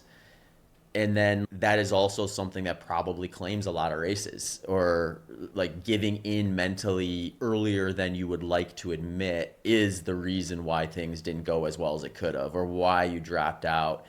And for me, that's true, but it's also something where it's probably on a spectrum in terms of how well you're gonna leverage that. So some days, like when I've had my best races, a lot of it's just because I got to that breaking point that would normally get me to say, I hit my limit for the day. Now it's just survival mode. And I'm able to punch through that more times than I would have otherwise. And I don't know necessarily that there's anything I'm doing tremendously different other than just taking reps. And eventually you get to a rep where you have that for one reason or the other. And then that's where your best races come from. Yeah, I tell my track athletes when it starts to hurt, you're at that point in the race, you start to feel it. That's when you need to go. Yeah. Mm-hmm. Yeah, I talk about that in the 100 mile to some degree too, where I feel like at this point I've done enough of these really controlled 100 milers where no matter what, at 2/3 of the way in, I'm going to be faced with this kind of spot where it's like I have to choose to conserve and have a good day, or I have to choose to be aggressive and hope it works out. And if I choose to hope it works out and be aggressive, that's where I'm going to get my PR at this point. But I could also blow up. Yeah. Yeah, I think in a 5K race or a cross-country race, there's a decision that needs to be made during the race when people are making moves. And it's, do I go with that person and cover the move, or do I hang back and jog it in? And you have about less than half a second to make that decision. In the 100 miler, you got a little more time. Yeah, you got a little more time. You can contemplate it for a mile. Yeah, which I think that's a good and a bad thing. It's good in the sense that you can like really assess what the right move is, but you may not be thinking very clear-headed at that point either. So sometimes I feel like having that split-second decision is you just got to go with it, and then you don't overthink it. Whereas the hard thing about 100 miles, it's so easy to overthink stuff because you can. Yeah. The intrigue of a 200 miler, 250 miler, I was disappointed to hear you say it's not on your radar anytime soon. Part of the intrigue to me is like a common feedback that I hear after people do it is I was on day 2 and I was like, how the hell am I possibly going to finish this? Like each step is excruciating pain. And then in the afternoon on day 3, I was clicking off 730 miles and my body had never felt better. And just going through that roller coaster sounds like a pretty cool experience. Yeah. I would love to be 180 miles into a race, gone through hell already, and then suddenly God gives you your legs back. Right. King of Moab, Max Joliffe documentary. And it's, wow, this is mind-blowing. Exogenous ketones have grown in popularity, and with that, lots of marketing and hype. Personally, I am most convinced by the cognitive support and performance benefits at lower intensity training sessions. There is an educational hurdle with these products though, which is why I turned to Delta G Ketones, as they invest millions in research and education and have 70+ clinical studies. They go the extra mile to help you get it right the first time, which is also why they offer a free consultation to help you better understand how your lifestyle can best be leveraged with this product. Head over to deltagketones.com and use promo code BITTER20 for 20% off. Details and links can be found in the show notes. Yeah, and that is intriguing to me to explore that experience. I would say there's like probably 2 things that have kept me from really just saying, all right, let's do it this year. And one is just ever since 2013, when I ran my first really controlled 100 mile and had at the time my fastest 100 mile, I've had this like question of just like how fast can I run 100 miles in a controlled setting. And I'm just haven't convinced myself yet that I've gotten that yet. I may have, and then I might look back at that and be like, okay, well, I really spent a lot of time really confirming that in hindsight. Right. But I think at the end of the day, I'll be more happy with the whole experience if I know I answered that question. Yeah. So that kind of takes a lot of opportunities off the table too, because it's just such a precise thing for me right now in terms of what I have to do to get myself in that position to even have a shot at PRing. which kind of makes like a 200 miler be a big distraction. But I say that, but historically too, I have benefited in the past from pivoting to something totally different for a while. Not totally different, it's still 100 miles, but like when I ran my fastest 100 miler, the training block I did before that was a San Diego 100, more trail mountain type stuff, because I just needed a break from the flat runnable stuff. Yeah. So maybe that would be the excuse, like do Cocodona one year just to get the 200-mile experience. It's one to rip the Band-Aid off yeah, with. right. And then like reset and then come into the 100-mile stuff with a lot more kind of refreshed mind or fresh mind for it. Have you ever cracked mentally in a race? Just like where you surrendered to it and you're just like, I can't do this anymore. Oh, yeah. Yeah. It's the worst feeling. I mean, DNF'd at mile 92 of the last 100 that I did, and I'm just like, that race, I wasn't injured. That race just broke me. Like, Yeah. It's hard. You can only imagine what kind of state I was in to drop at 92. Yeah. Yeah. Because I was trying to drop out at 30, 35, and my wife wouldn't let me. She's like, we didn't come all the way to Ireland for you to do this shit. Get back out there. And then I'm in fetal position and on the side of the road at 3 o'clock in the morning. Yeah. And I'm like, I cannot take another step. Yeah, it is. It's hear stories of that too, where you just assume someone like reached some physical limitation. I remember one of the one that stood out to me was Claire Gallagher was running Western States, and I'm trying to remember what year this was, but she was in the top 3 and dropped at 95. Yeah. Just a massive hamstring issue, I think, where it was like, I just can't go any further. I'm like I don't know if I can even walk on this type of situation. And that's just gutting because it's, you're so close. Yeah. You're so close. And like in the mix too. It sounds like you're so close, but 5 miles is still 5 miles. Yeah, and if you've blown your hamstring out, 5 miles is, take any debilitating injury you've had in the past where it's right away that first running step. Yeah, I shouldn't be doing this. 5 miles is an eternity in that situation. Yeah, and 20 laps around a track. And then you compound that with 95 miles on your legs that have everything else broken down too. It becomes an immovable object, I think. Yeah. But I've had more where it was like, here's the interesting thing about the track is it is so precise and so accurate and so data rich. You know exactly what's happening. And that's good and that's bad. It's good because if you're really going for a PR, it's good to have that information and be able to adjust quickly and be able to stay on track. It's very straightforward. Yeah, but it's also very mentally crippling. 15 seconds slow on a lap. Right. You're like, what the hell's going on? Yeah. It spirals so fast where my decision making is different on the track than it is on a trail. Like on a trail, like I can hit a low point and just be like, all right, let's just get through this. On a track, it's just like that degree from, okay, I think I'll be okay to my day is over is so quick. And I think part of that is part of this environment, and part of it I think is too, if you're finding yourself on a 400-meter track running 100 miles, you're really just there to run fast. I shouldn't say that. There's a reason. There's other reasons. But you want to get off that track sooner rather than right. later. Well, in my point, I've had that experience. I've had every experience from amazing, like world record performance to that was terrible, I dropped out, and everything in between. So it's like I'm not really looking for new experiences to learn from along that spectrum.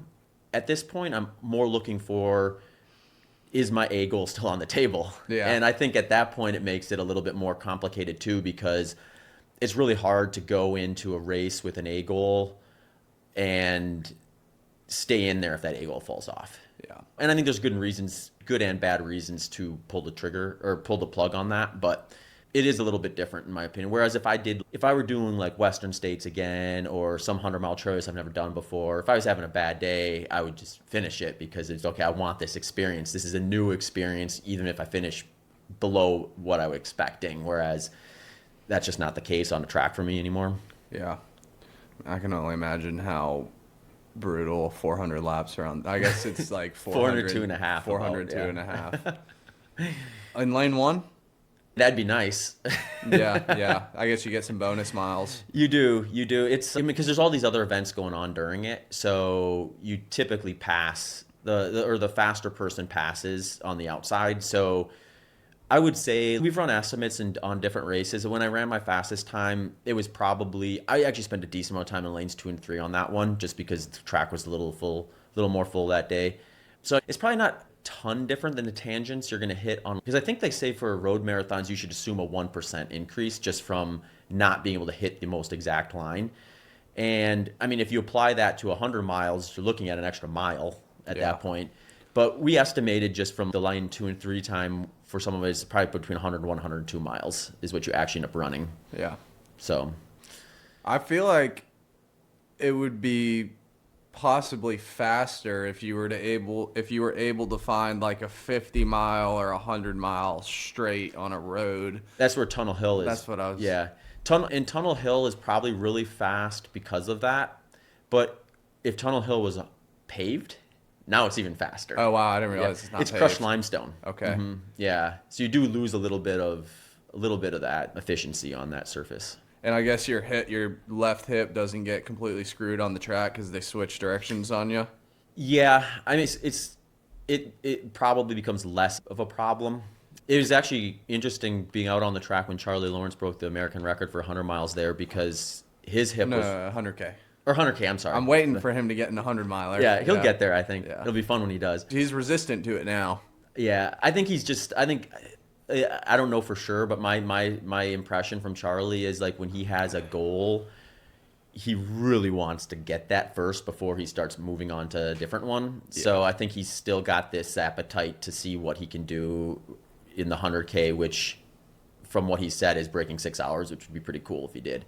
He's also in the elite marathoning scene. He's down in Boston in the elite field. He'll probably run like, Boston's not a super fast course, probably run like 2:17 or something crazy. And once you get to 100-mile training and you're probably going for 100-mile world record, it's going to look a lot different than 2:16 marathon training. Yeah. Yeah, it becomes something where for someone like Charlie, it would be like the marathon he's optimizing for lactate threshold, the 100-mile he's optimizing for aerobic threshold. He would probably give some 100-mile, or I'm sorry, he did give away some marathon potential to do that, at least in the short term. And then it just depends on what he wants to do. The 100K and the 50-mile, I think, is a little more conducive to still doing the marathon. Yeah. Mm-hmm. For a lot of people who are trying to run fast in the ultra distances, like they're limited to 90 miles a week, right? Maybe 70 miles a week, maybe, and it's probably just want to do marathon training or a bunch of weight training.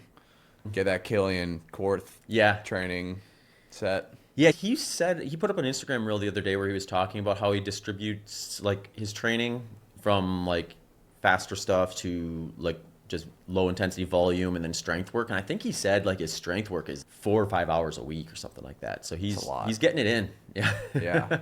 He's big. Yeah.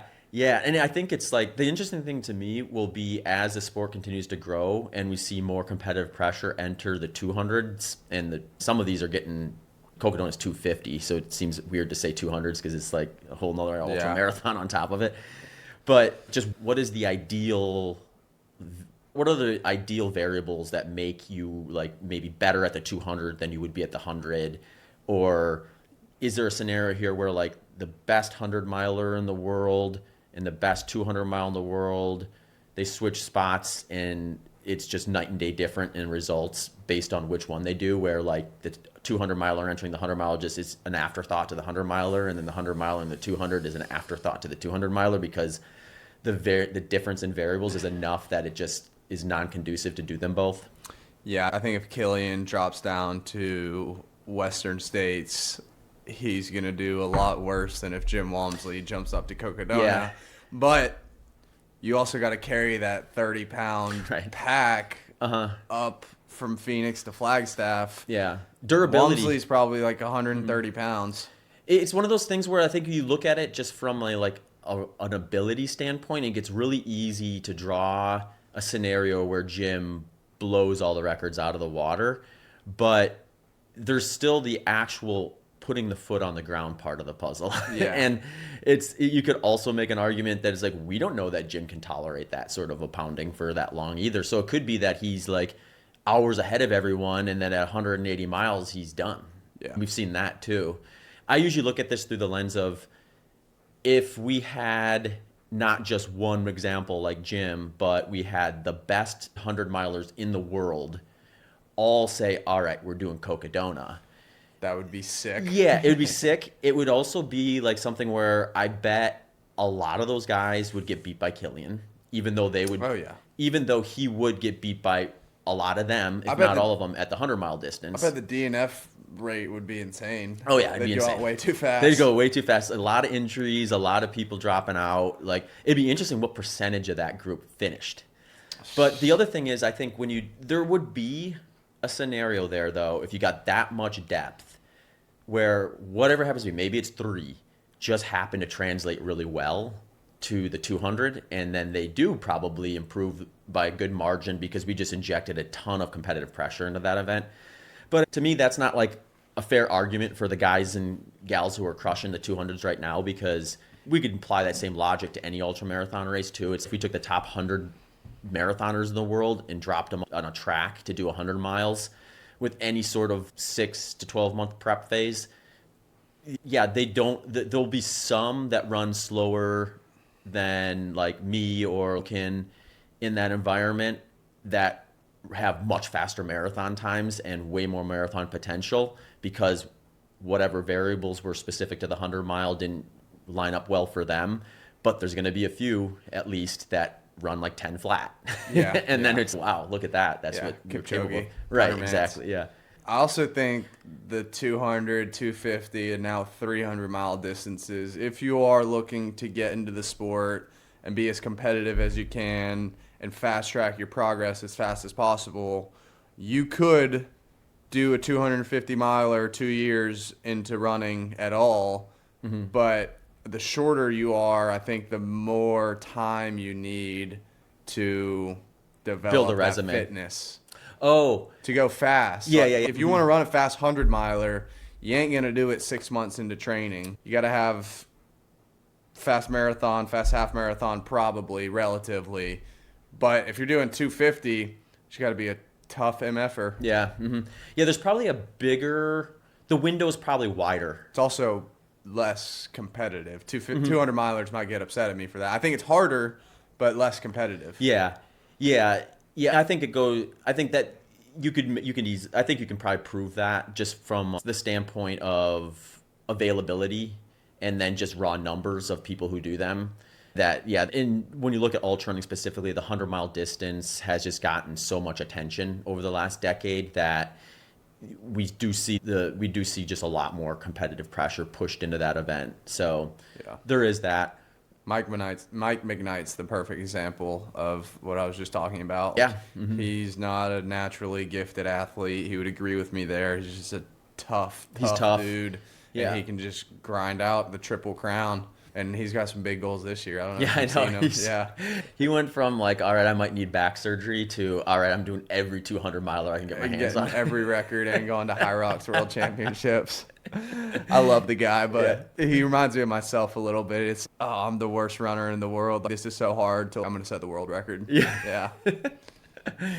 No, it'll be fun. I'm excited for Cocodona this year. I think it's going to be a fun. I love Cocodona week. Yeah. I go to sleep and I wake up and I get updated on where everyone's at, and now that I'm so entrenched in this world, I always know a few people that are in it, so that's fun too. You want to see where they're at, like Cam Hanes. Yeah, for me, it's the storyline. Like the sports I love are track and field, UFC, and triathlon, and it's because I'm invested in these people's lives. Yeah. So I would rather watch Cam Hanes tackle Cocodona because I've been so involved in the build-up and following him.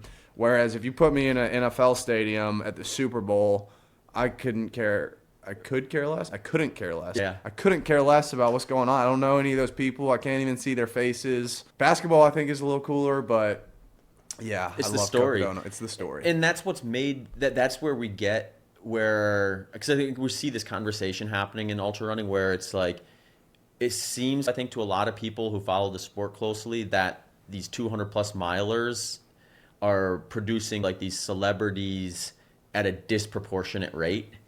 And you have this like weird argument of, man, the person who's 6th place at Western States should be getting more attention than Killian Korth, because 6th place at Western States is what we've learned over the last 10 years is such a huge accomplishment.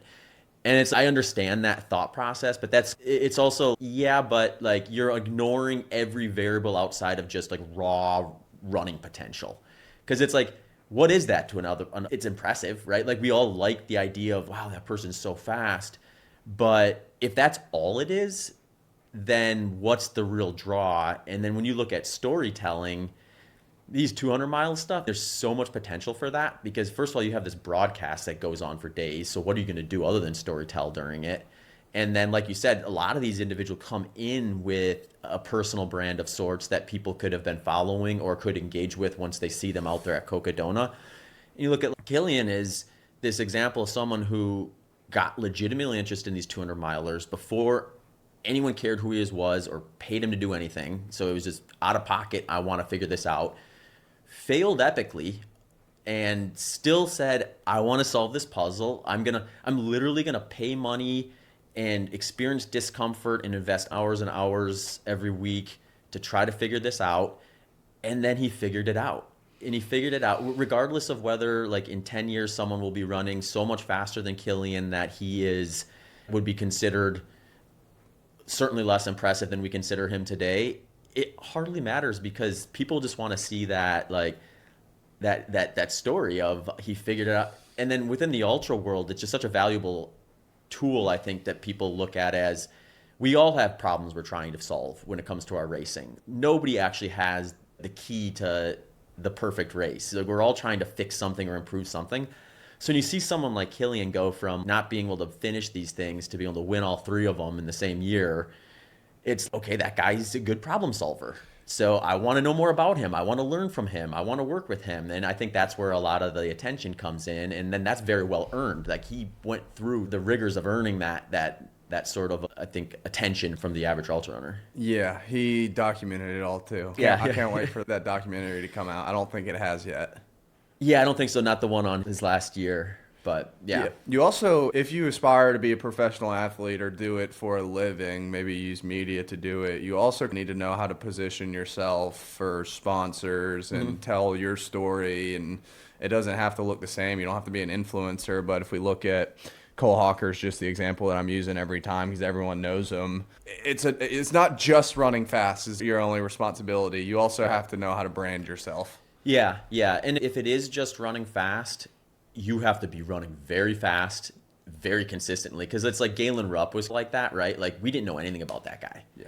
But we all cared what he was doing. We knew he was a savage. Right, yeah. And to the degree, if you're that good, relatively speaking, it almost gives you like an advantage to tell less because then everyone always wants more. Usually those people end up eventually giving you that when they get at maybe the back end of their competitive career, but like Galen doesn't seem to really be all that interested in. No. Although he's done some broadcasting stuff, which has been pretty interesting. Have you seen any of that? No. I've met Galen a couple times. He's quiet. He just likes the grind. He's not into the media side of things. But I think more nowadays it's more about how much content you're putting out there. But back when I was in high school, it was like, if you run fast, you're going to get a lot of followers and attention. And so that's a good way to frame it. It's just, what do you do once you get that post-race interview to tell your story? Do you know this guy, Marco Langon? I don't think so. He's a Villanova runner, school record holder, 13:05 5K dude. Okay. Second or third in the NCAA outdoor 5K. He's got like a Conor McGregor flair to him. Oh, I know who you're talking about. He's from New Jersey, and he'll run his mouth on the post-race interview. He's got this Diodora NIL deal. Yeah. He's what I think like running needs. Ultra running, it's an interesting take because if you come in and you're just a douche, no one's gonna like you, and it's not really. It's more so everyone's running their own race and trying to like better themselves, and it's not really about the competition. Yeah. But I think if someone did come in and run their mouth and be like, I guess Jim Walmsley did it. He's like, I'm gonna go get all these records. Yeah. That would be awesome to see. The thing is, you can be confident and have some bravado as long as you don't make excuses if it doesn't work out, or you actually accomplish the goal. So like when Jim came onto the scene and was like, oh, I'm going to break 14 hours or run 14 hours at Western States at the time when Tim Olson's record was pretty fresh still, relatively speaking, and it was 14:47, I think. It was like, that's such a big jump. And with an event like Western States where you get all these like kind of purists around it, like you don't want to, like they're not going to take ruffle the feathers. Right, especially if he had gone and blasted 100 miler somewhere else and it showed like this clear sign of, oh yeah, he probably can. I think it would have been maybe a little less controversial. Where was he coming from? Jim? Yeah, I mean, I know he ran at Air Force. Yeah. Had Achilles injuries his whole college career, but did he graduate college and then just say, okay, I'm going to go get all these records? Yeah, so, I mean, he had the Air Force stuff, then he got out of that, and I think he was just, like, trying to figure out what he wanted to do, and he started hiking.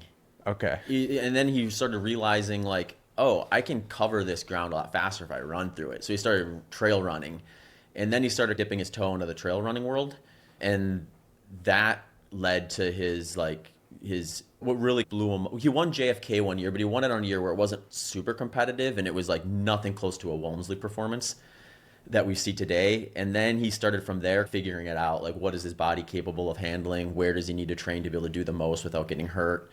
And once he solved that puzzle and was able to put in some of those huge training blocks that you maybe heard about going into some of those races is when he started, like he destroyed Lake Sonoma a couple of times, which was a huge race back then, where it was like one of the spots where if you wanted to go and say, this is where I stack up, you go there. And he didn't just stack up, he like obliterated everything. Yeah. And then the Western States thing came around where it was almost like this perfect way to fail, where he put up this huge goal. He's basically on pace for it all day long. And then he has that wrong turn where it was just like this tragic scenario. But he showed us enough that day where it was like, I think he could do it. Yeah. And then in 17 came back and blew up and DNF'd. But then from there onward, it was basically just nail it. And then he just started stacking all sorts of wins everywhere else too. And then you have Jim Walmsley. Yeah. We were just talking about not super into the media, right. But he's on quiet. He's on GOAT status, so he doesn't need to. Yeah. Whereas Truett is the other way around. Yeah. Yeah.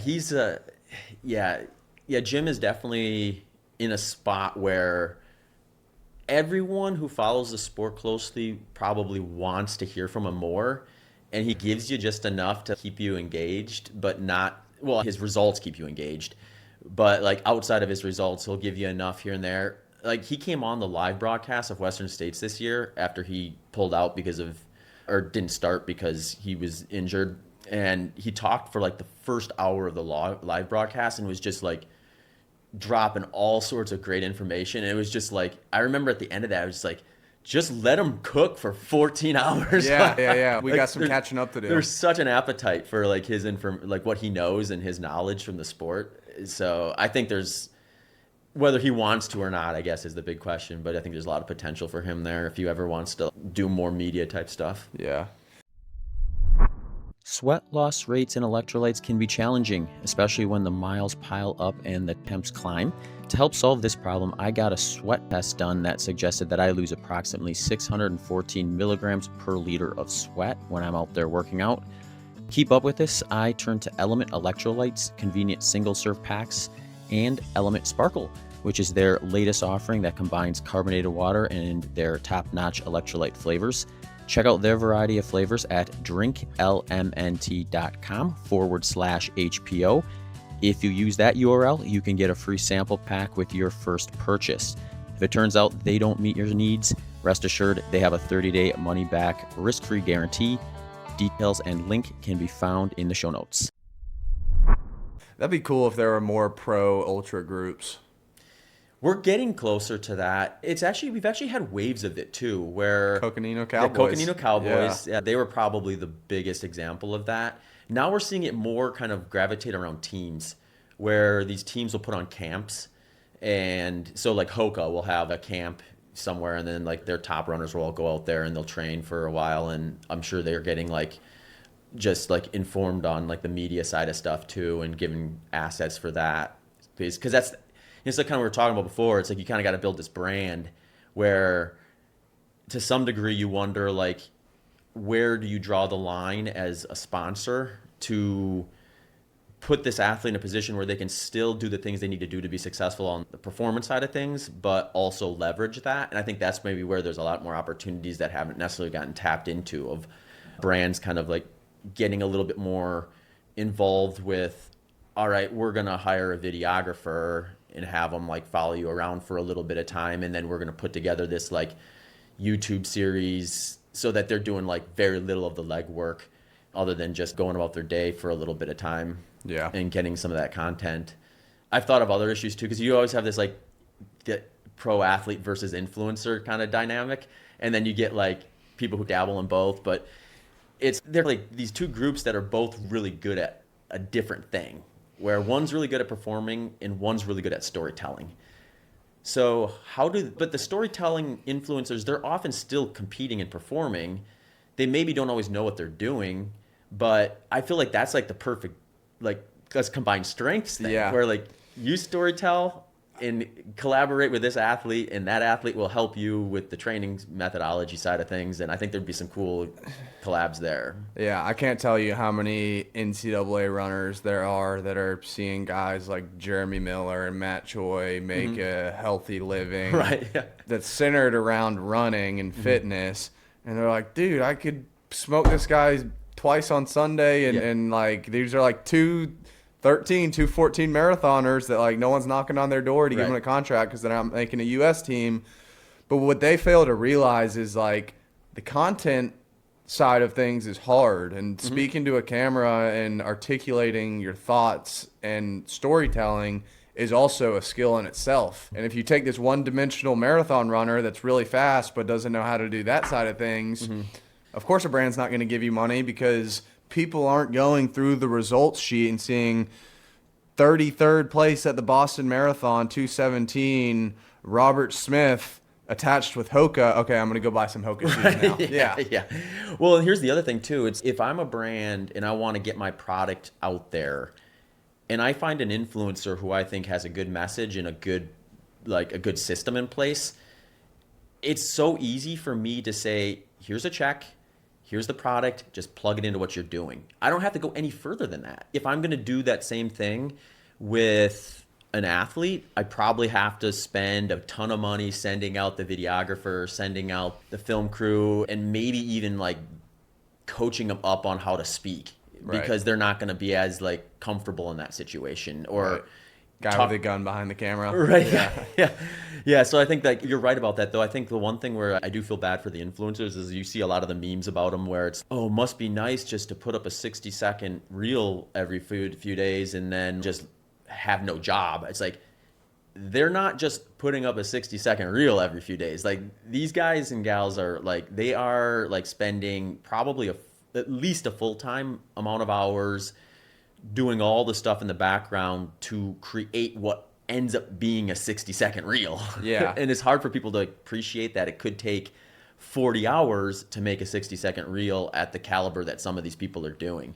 And they got to figure out how to turn those eyeballs into dollars. Exactly. So then big mega influencers, a brand, here's 50 grand. Right. Go make a post. But nowadays, like, the AdSense on YouTube is not good. Instagram doesn't pay me for 10 million views in a month. Yeah. So you got to also have a product or something to sell. Affiliate marketing, you're not going to be able to make a living doing that. Yeah. Yeah. So then it is. Yeah. So you get the business side of it then too, where it's like they're sitting there and they're like writing up proposals and figuring out what this is worth and doing the research on that. And also coming up, I call it a content, or what do we call it the other is like content farm or content hunters. Yeah. They're content hunters, where it's like, they don't just, it's a lot harder than I think sometimes people think to think, okay, pretty much every day I need to have a video, but not know ahead of time what those videos are going to be. So you have to get really good at recognizing, oh, okay, this is something that will showcase part of my life and also be good with the algorithm and get attention. And that's difficult and stressful too, to think I got to be good enough at this to catch these moments and then actually document them and put them in, and then edit them in a way where it's like conducive to the algorithm. It's a paradox too, because people are craving authenticity, but if you're scheduling and batching your content, you're technically planning it. Right. And the best content, I think, is made when like you're fired up, you get done with a run, you have this thought, you hit record, you're like, just rip, This like right here is why you need to take sodium during your run, because I just did a 20-mile run and now my kidneys are bleeding. And this shit sucks. Whereas if you're like sitting at your desk, here are 3 reasons why you should take sodium during your run. Right. It's just, it doesn't hit the same. Yeah. Yeah. So it's one of those things where I think it's like anything. Like, you put enough competition into the world of whatever it is, you're going to get a lot of work and a lot of effort, because the people realize that's what's going to get them to the top. And I think that's the same with the influencers. The ones you probably see the most often on your discovery feeds are probably the ones that have gotten to be the best at doing all those things and figuring out a way to do all those things, and took the risk to say, okay, this is what I'm going to do for a job, and spend the time with that versus something else. So yeah, that's the other thing too with the runners. They're like, must be nice to post a 60-second reel. It's okay, you try it, start it when you have no followers, watch all your friends send it to each other and make fun of you, and then tell me how nice it is. Well, and the other thing too is, like, if you're an athlete, like, you almost have a leg up in that world, because if you say something, people are going to, there's already a layer of credibility there. Yeah. Where if you take an influencer who's just an average result from a performance standpoint, they have to earn credibility through something else, versus be able to say, look at this race result, now listen to me. And a lot of people are going to listen to what they have to say based simply on that result. And you still have to learn how to do you still have to be, like, entertaining, which is where maybe some of the athletes struggle the most, or being comfortable doing that stuff. Because at the end of the day, like, you are, like, these influencers, it's a bargain they're making, where it's like, I have to be willing to share things with essentially the world, potentially, that most people would probably rather just keep to themselves. Yeah. And that opens a whole can of worms of, like, when done authentically, I think that's pretty cool, but it is an expense they're paying, their privacy. Then the hard part about it that I think frustrates people is you get people just making shit up, essentially, and orchestrating something that's not actually there. You think it's harder nowadays to make it on social media and get traction because it's competitive? It's saturated? Yeah, I don't know if it's harder, because I think the pie just gets bigger and bigger. So it's probably hard, or it's definitely harder to be in, say, like, the top 1% of Instagram creators. But I think the pie is so much bigger now. Like, the barrier to entry to be able to monetize is way lower than it maybe would have been in the past, because there's so many people engaging with the platform now. Yeah. And it's all about attention. So you could have 0 followers and get a video with 3 million views, you can go viral. And then suddenly your page has changed. Yeah, that's an interesting scenario too, because if someone goes viral almost on accident, I always wonder. Prepared. Right. We were talking about this before. It's almost kind of like winning the lottery, where you get this massive influx of people paying attention to you. But if you did it without any skills, because you just accidentally went viral, can you actually continue to produce content that people are going to pay attention to? Yeah. Because if not, then it just whittles away. It dies on the vine, essentially. Yeah. And then we got guys like Killian Korth, not Jordan, who have been doing this and shooting videos in their garage for years, and they're stuck at 3,000 followers, and then win the Triple Crown, and overnight that he's already got the coaching business set up. He's already been making videos on his page, so it's not just a new empty page. And so he had the stuff in there ready to go for his big moment, and it came. He had the reps. He knew he figured out at one point what he wanted to share with the world.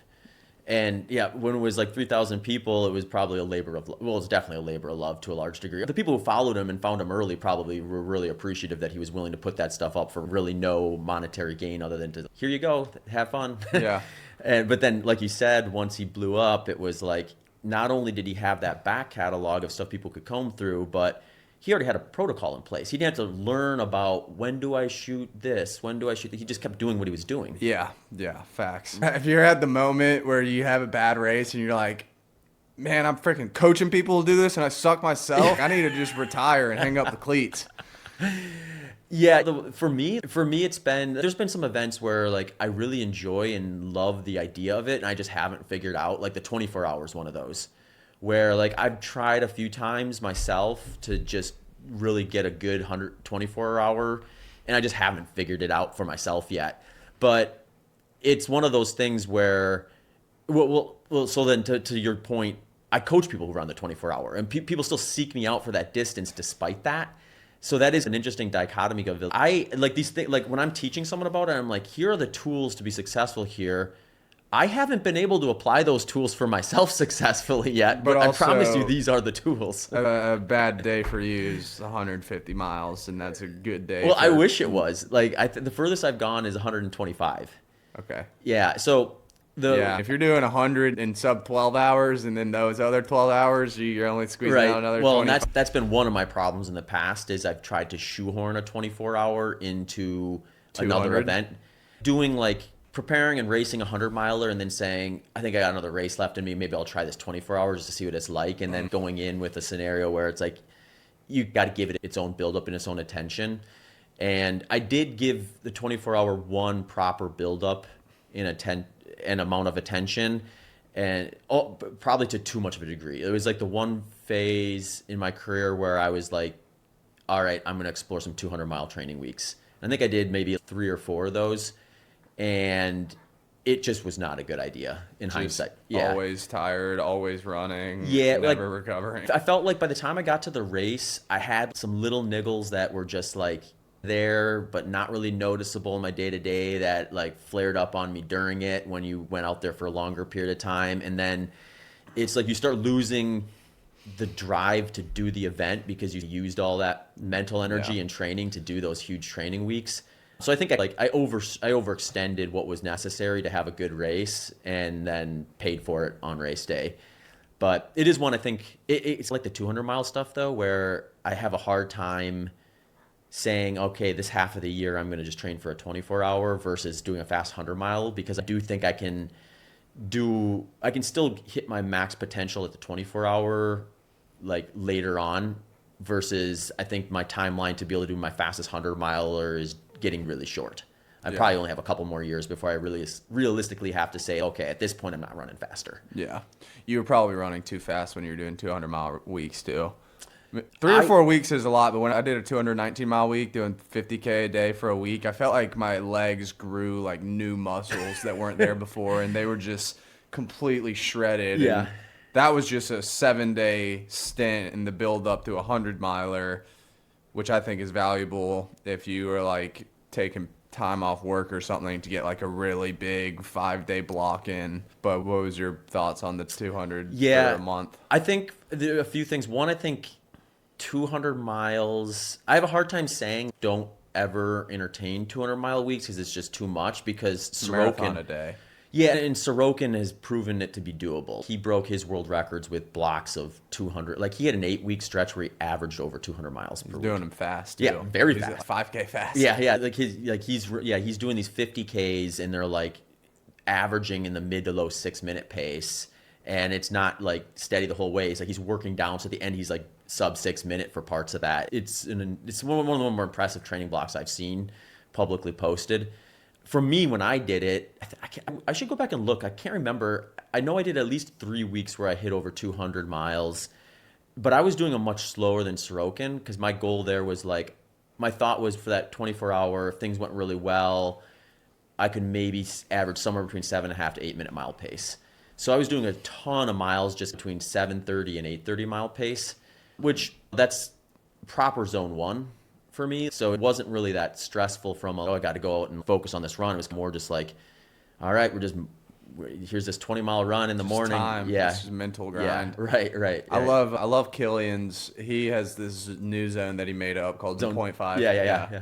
It's like you're on the bike, you're just letting gravity do its thing. I do that a ton. I do a ton of junk miles. But I also, maybe this is just cope, but my approach to training and racing is not my priority. My coaching's my priority, so I'm just all over the place trying to stay healthy. Yeah. Like I'm doing in-person training, 3 workouts a day, 2 high schoolers, 1 guy training for a marathon, so I'm doing like 2 800-meter workouts and then a marathon workout in the afternoon. And then the race, maybe it's cope, but the race, I'm just looking for an enjoyable experience. I like making vacations out of them and taking the pressure off of the result.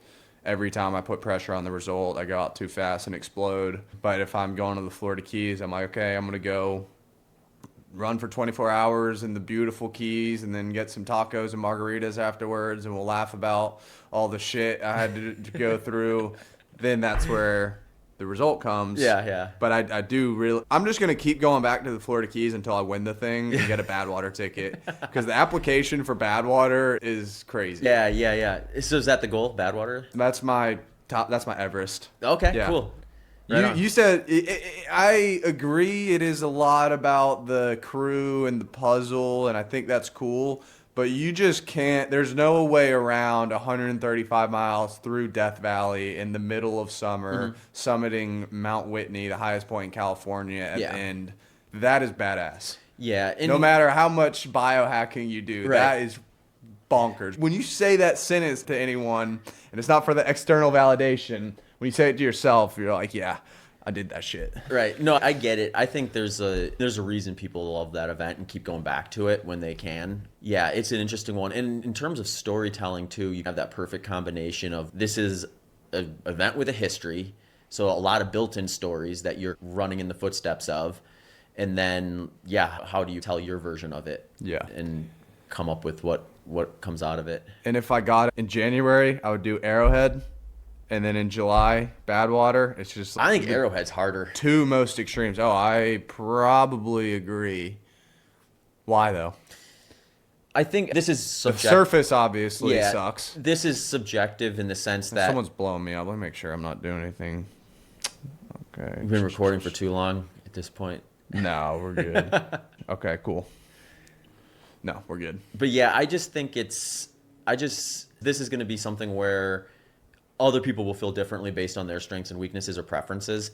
But I just think Arrowhead, like when you start getting into the world of I'm pulling a sled, and you're removed from any sort of support for large portions of that. Whereas with Badwater, you have your crew rolling along. Time. So I think there's less ways to really engineer an ecosystem around you that can make it less logistically demanding for the runner at Arrowhead. Whereas Badwater, just making something logistically easier doesn't necessarily make it less difficult, because it just means you can probably go faster, which means you can push harder. And I just feel like the heat can really mess you up more so than the cold. The cold, you just got to make sure you keep moving, or else you'll freeze and have the right equipment. But if you do stop moving at Arrowhead in the wrong spot, you could end up in a lot of trouble. Whereas at Badwater, if you stop moving and get in trouble, your crew's going to sweep you into an air-conditioned van right away, and you're going to be fine. Yeah. Andy Glaze DNF Badwater. Yeah, that's right. Got crazy cramps, 35 miles. He took a video of it. His leg is like literally spazzing out. Oof. Andy doesn't take in electrolytes. Yeah.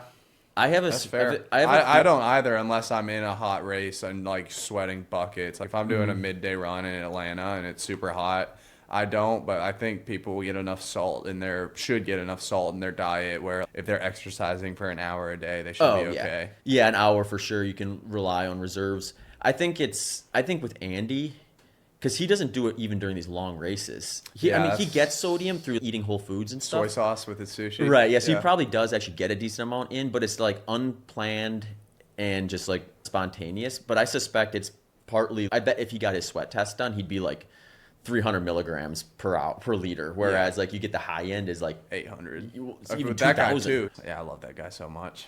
Yeah, he's fun. Yeah. Awesome. Dope, man. Well, we've spent a lot of time together. I should probably let you get to this wedding. I'm gonna be in the doghouse when I get home. So he didn't tell me it was gonna be 2 hours and 15 minutes long. Jeez. Hey, that's all good with me. When you do the in-person ones, you gotta take advantage of the opportunity, I think. So. 100%. It's been a pleasure. Let's do it in Atlanta next time. Where can people find you before I let you go? Coach Smulders on Instagram, and if you want to work with me, link in my bio, application. We'll get on a call and have a good time. Easy. Awesome. Easy. All right. Dope. Human Performance Outliers Pod wrapped up. Just a quick reminder that Pro-Bio Nutrition is my go-to supplement for all my micronutrients and digestive needs. The reason I like it is it was developed by my good friend, Dr. Mark Bubbs. He has had a lot of experience working with successful individuals that have busy, active lifestyles, including Olympians, NBA basketball players, professional hockey players. One of the things he noticed was a lot of supplements were not only mislabeled, but not very effective. So he went about to try to lower the friction point there by making it as easy as having 1 scoop of ProBio nutrition every day. I will take it with either water, smoothie, or mix it in with my yogurt once per day, and then I'm done. And I can rest at ease knowing that along with a good diet, I'll have all those micronutrients and digestive needs met. Head over to probionutrition.com and enter promo code ENDURANCE for 20% off your next order.